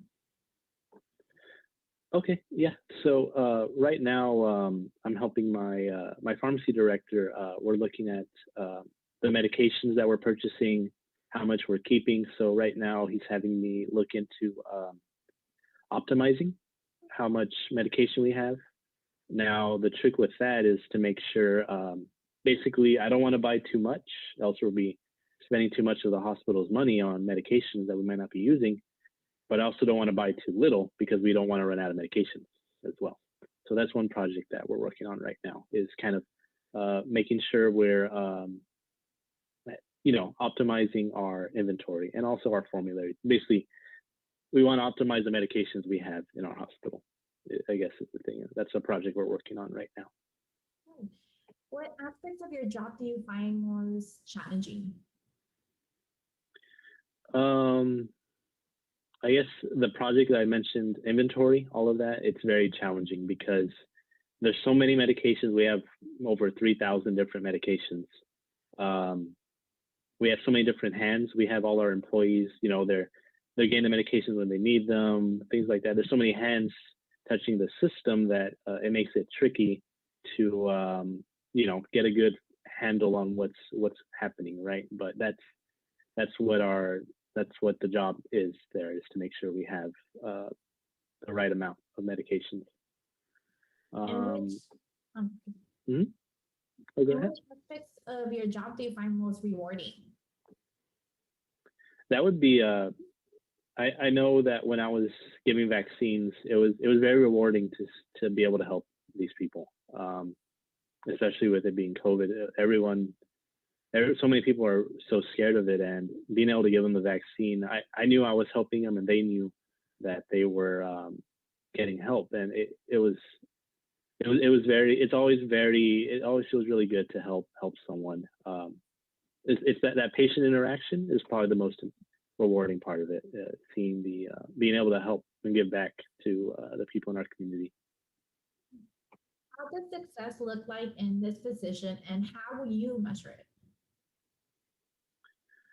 Right. So, like I said, with attention to detail, really the challenge is making sure that we don't miss anything. We want to make sure that everything that comes through is safe for the patient. So the way I see it is success is when you're not hearing bad news, you're not hearing mistakes. That's the good news. We want everything to just run smoothly, just business as usual. So for me, that's what success is when we're just keeping the status quo and helping people. Are there any opportunities for professional development, in your field? Right. So really it depends on that individual pharmacist's goal. There's many different types of jobs you could have as a pharmacist. You can try for maybe an administration role or more leadership oriented roles.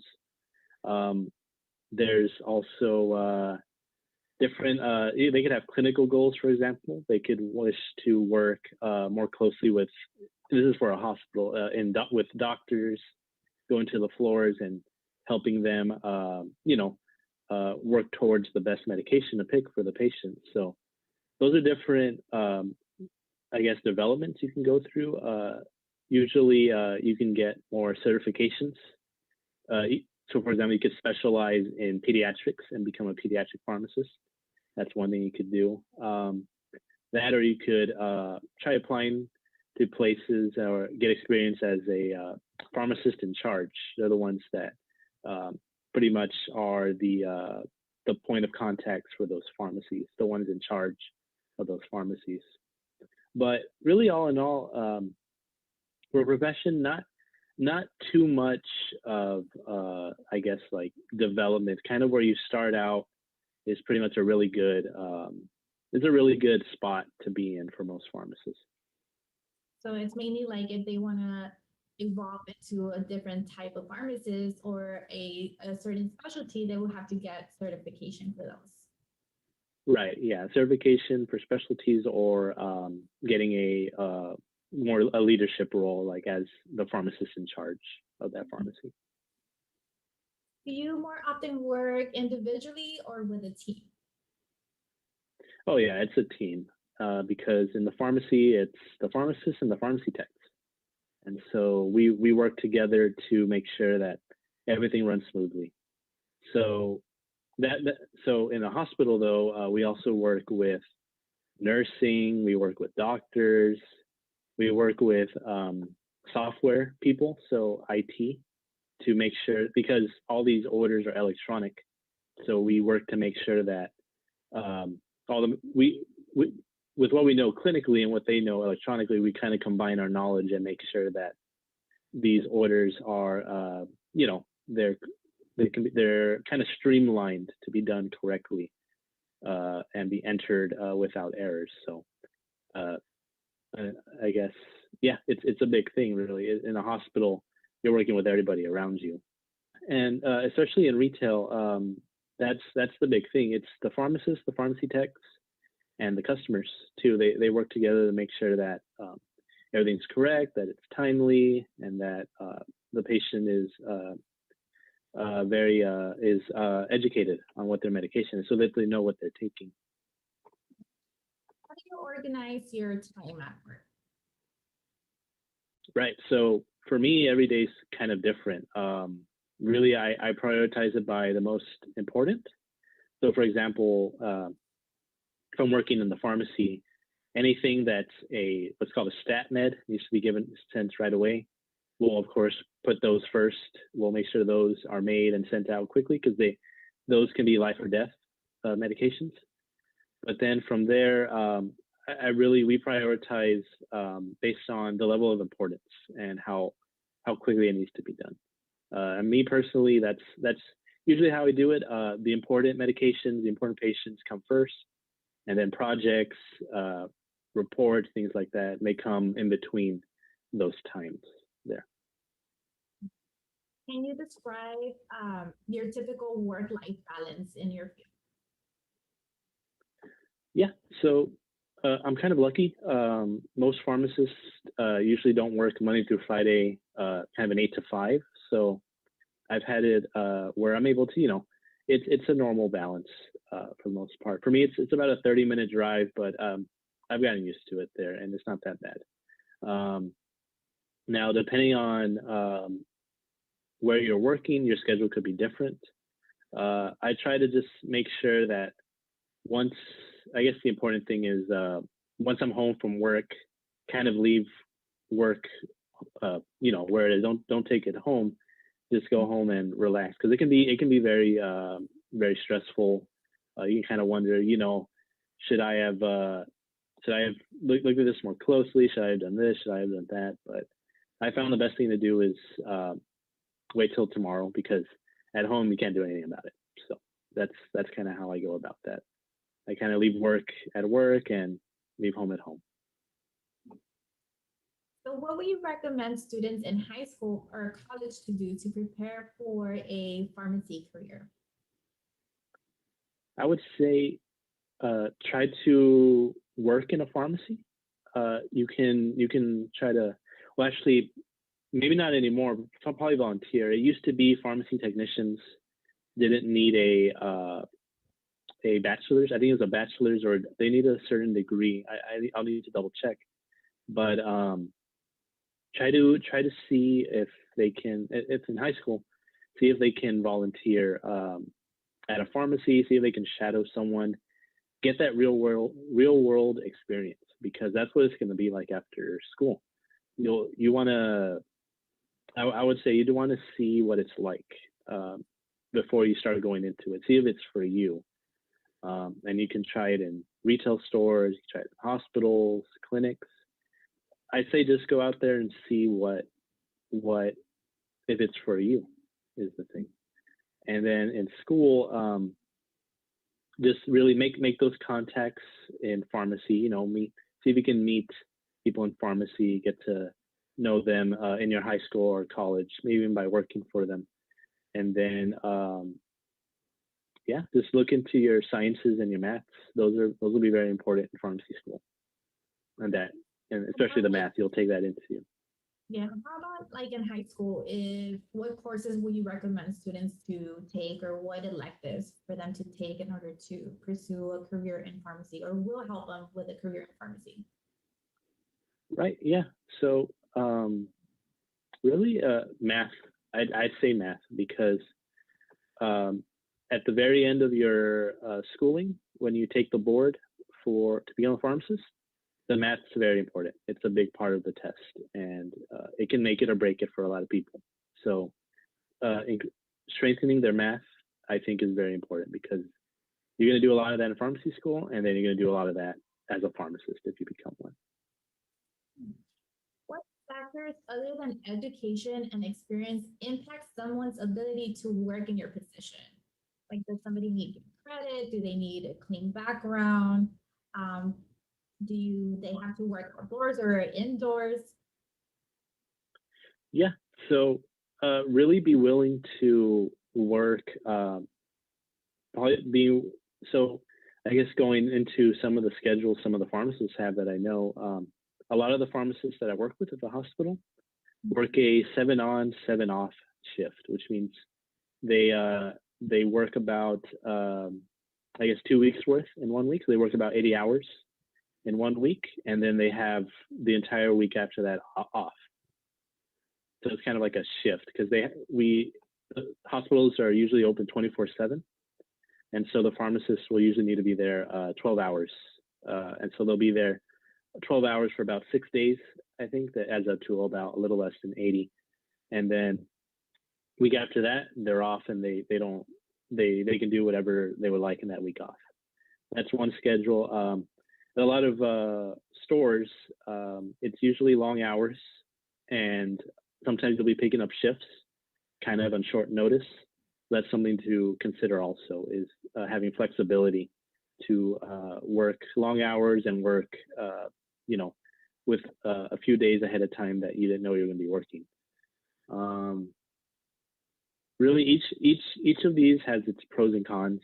Some people would like that whole week off. Some people are okay with working a lot. It's really how they feel with what they wanted, how much time they want to spend it, how they want to spend that time. Any other things that they might need, like a clean background or good credit? Right. Yeah. So I guess the most important thing going on the background is you need to make well, of course, yeah, clean background is very important. We want to getting in trouble because in pharmacy you're around a lot of medications, especially medications that can be addictive and that are sold, sold on the street, opioids, for example. So staying away from drugs is very important if you're going to want to be a pharmacist, because that's something that employers will consider if they see that on a record. That's one thing there. CEs, not really. Really, I think something that would help is if you look into each pharmacy has their own prerequisites to apply. Mm-hmm. What you can do is you can look into pharmacy schools. There's plenty of pharmacy schools here in Texas. You can look into which ones you're interested in applying and possibly hit off some of those prerequisites early in high school. I know there's certain early classes they can take. But other than that, not really any other big requirements. I mean, for example, I never worked in a pharmacy before pharmacy school, so there's that. What current issues and trends in the pharmacy field should individuals be familiar with, and how do you see them impacting your position? So current issues with it. So really the biggest issue right now is the market for pharmacists is pretty saturated right now. There's more pharmacists than new jobs popping up. And so what's happening is a lot of new pharmacists are having trouble finding jobs straight out of college. And for the most part, it does take some time, but positions move around. Some other pharmacists retire, some move to other positions, and it opens up new ones. So it's not as terrible as most things on the internet will lead you to believe. But it is an issue, though, is that there's less jobs. There's a lot of pharmacists, more pharmacists coming out every year than really new jobs are popping up. And also, pharmacies, I think since early 2010 or late 2000s, laws were passed that made pharmacies, especially retail pharmacies, no longer profitable on their own.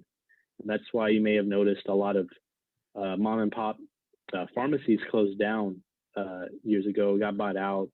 It's because it became harder for them to sustain themselves with these new, I think it was insurance laws that came out that made reimbursement less profitable. So that's another thing. A lot of pharmacy jobs they expect a lot out of you, but it's kind of the same. It stayed the same, right? They kind of are making pharmacists do more now than before, and with not as many resources as they really need, because they need to kind of maximize the work and the profits in order to sustain the pharmacies. Thinking back on your very first job, how did it play a role in developing any of the skills you now use for your current position? Right. Yeah. So my first job was I was an intern at HEB in pharmacy school, and I learned that you can't be lazy in pharmacy. You need to, there's a lot of multitasking involved. Sometimes you'll need to do phone calls while also checking medications, and you'll need to make sure, you're multitasking, but that you're multitasking well, that you need to make sure you're not making mistakes, because pharmacists are the last line from the medication being prescribed to getting to them. So we're that final check. And so you don't want to be lazy. You don't want to do one. Sometimes I learned you have to do more than one thing at a time in pharmacy, but you just need to make sure you do it. You need to do it carefully is the thing. And also really hard work, not being lazy. That really helps, because what you want is you want to stand out to your employers, wherever you may be, whether it be an internship or volunteering, or as a student, you'll be doing rotations at places. You want to make sure you stand out. And in my opinion, and what I've seen, hard work really makes you stand out. Yeah. And so that's what I learned. Yeah. Earlier too about paying attention to detail is very important. Did you get to experience that as an intern? Yep. Because if I was going too fast, if I wasn't looking closely enough, I would miss something, and the pharmacist will come and say, "Hey, Gabe, you missed this here." When you're an intern, you have pharmacists double checking you, so it's very important to learn that, and it's something they'll all learn working there, is that lots of little mistakes are there. Sometimes they happen, but really the schools teach you to make sure that you catch the very important things there, and that's really what it comes down to, is making sure you catch those important issues, important mistakes, and fixing them. Do you have any advice for someone interested in your job? Yeah, so I think I had kind of mentioned it a bit before, but going to pharmacies, seeing if any pharmacy will let you shadow or volunteer there, and just see what it's like, see the workflow, see what the pharmacist does, see how they interact with the customers, and if that's something you see and you like and you see yourself doing, I would say that would be a good thing to find out as early as possible in your in high school or college or wherever you may be. Whatever you want to do, I would say make sure you have an idea of what it is you'll be doing, because you're going to be putting the time and the money into that education. Make sure that it's what you want to do. It's a very high school, college. It's very pivotal time in your life. Really, it's so now is really the time to sit back and look at what you want to do and go out and see what's out there for you. That's pretty good advice. Well, Gabriel, we appreciate you taking the time for this interview. The information you shared with us today is truly valuable and will impact the lives of those viewing this video. For those of you watching, if you're interested in learning more about pharmacists or any other careers, we encourage you to explore Texas Reality Check, Texas Career Check, Career Coach, and or ONET to further your research. Links to all these may be found on our website at wfsolutions.org. Thank you for watching.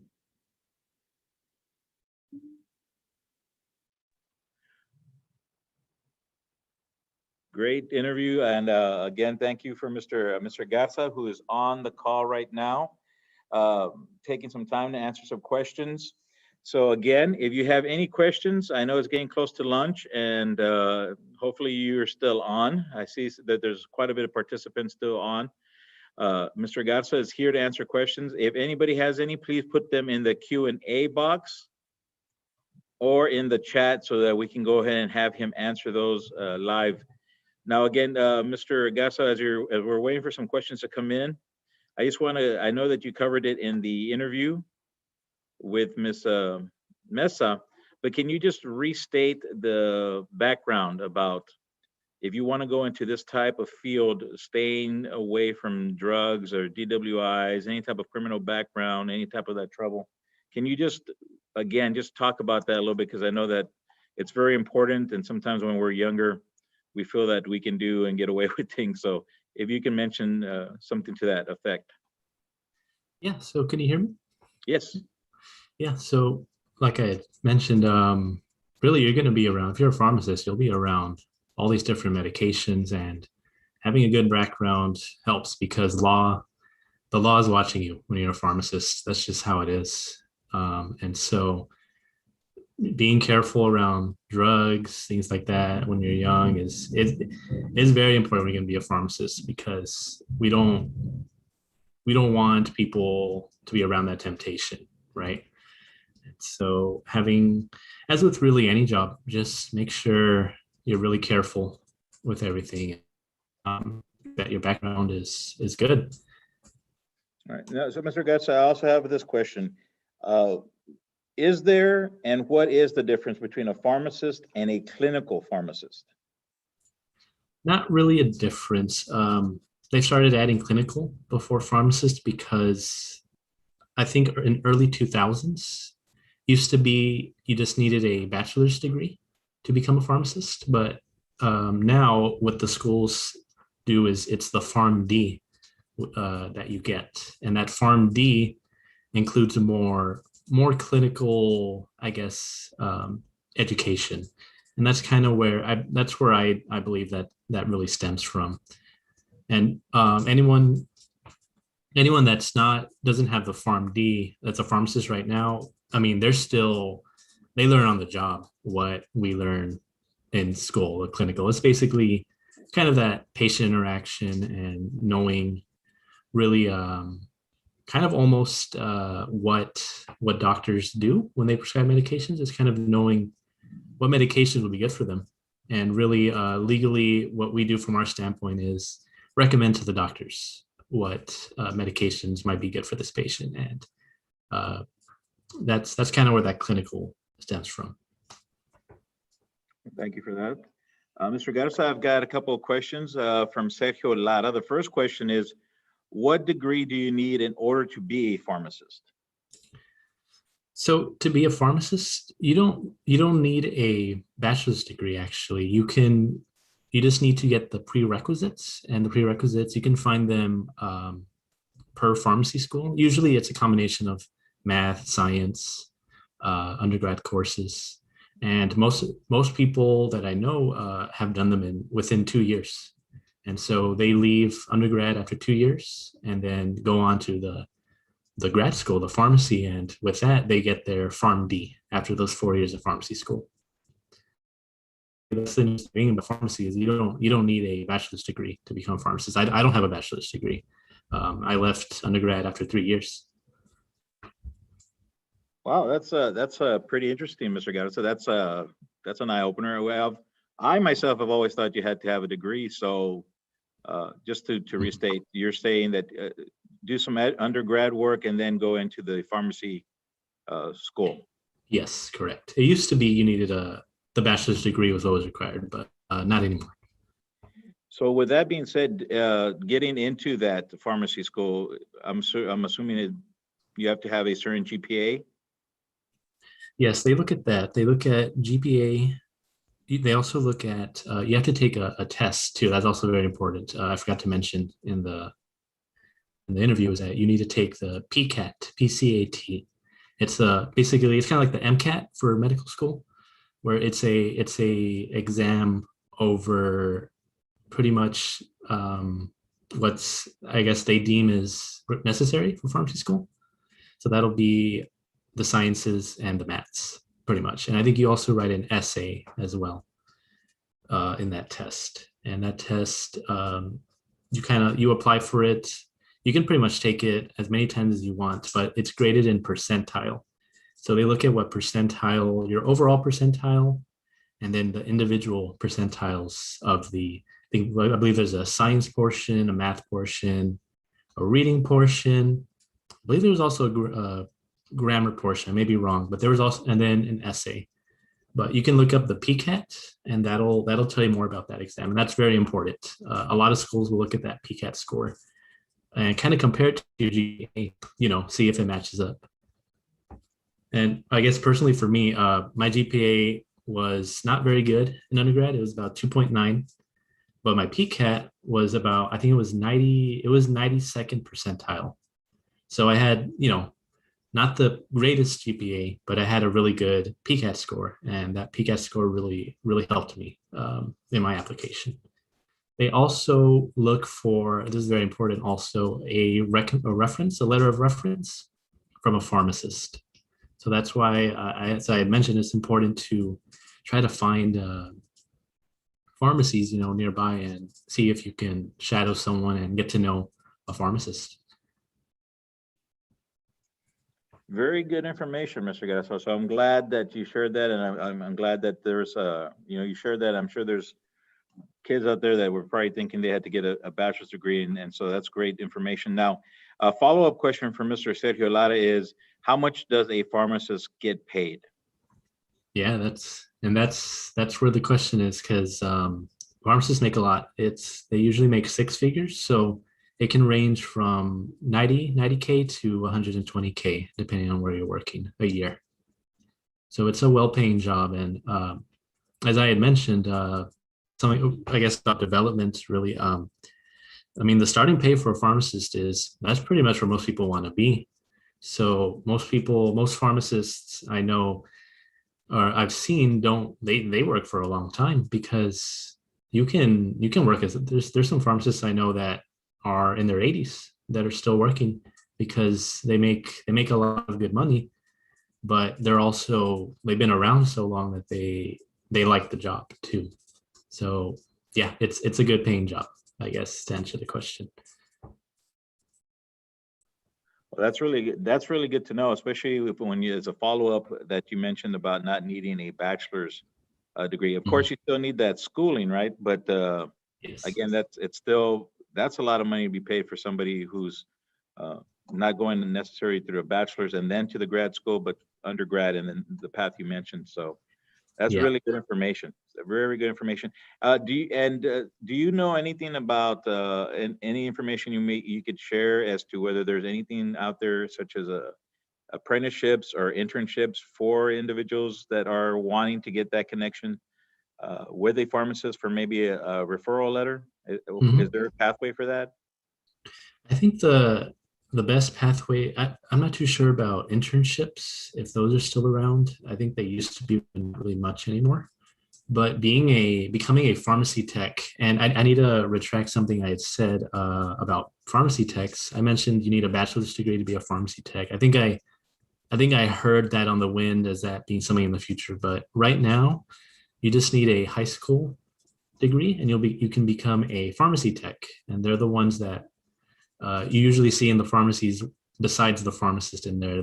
They're helping with everything else the pharmacist isn't doing in there. And so if you're in college, you could work part-time as a pharmacy tech somewhere, and that's a surefire way to get to know a pharmacist and for them to see what kind of worker you are. Well, that's very good information, Mr. Gassa, and thank you so much. I'm looking at the Q&A box and the chat. I don't see any other questions right now. But I'd like to, on behalf of Workforce Solutions, want to thank you for taking some time out, sharing this knowledge with the students that are on here, which are predominantly middle school and high school students. We greatly appreciate you taking time for the video and also for being available for Q&A here at the end of this interview. So again, thank you so much, and we hope that you have a great day. Thank you, you too. Thank you for having me. Yes. All right, and to wrap it up, I just want to go ahead and go over that our sessions that we had today, we had 3 tracks. We had the communication, the career exploration, we had a parental engagement track, and we also had a soft skills track. If you did not have a chance to get on to either one of to the other 2, we do have a Padlet, or if you were to click on this QR code, then you would be taken to our Padlet. And let me see if we can get that up on the screen so you can see what it looks like for those teachers that are on here. You have the day 1 sessions and you have the day 2 sessions. Right below each column, you see career exploration, soft skills, and parental engagement. If you were to click on one of these, it will take you to all the information, resources, PowerPoints for our employers. Again, remember, if you want access to the actual interview, send us an email and we can get you access to our video library. But on this here, what you will see is their pictures and their their biographies. You also have some resources to your right-hand side if you want to continue doing some research, Career Coach and Texas Career Check, Texas Reality Check, ONET, and I believe that's it for there. You can access this. It's free of charge. There's no membership that you have to pay in order to get it. You can do that through the QR code that was on the previous screen or through our link that I believe we're going to put in the chat pretty soon. We'll put it right now, so if you stay on. Other than that, we'd like to thank you again for joining us this morning. And that's day 2. We appreciate it. We look forward to you all having a great summer. And we'll see you next year, the school year. And thank you so much. If you have any questions, feel free to send us an email. Thank you.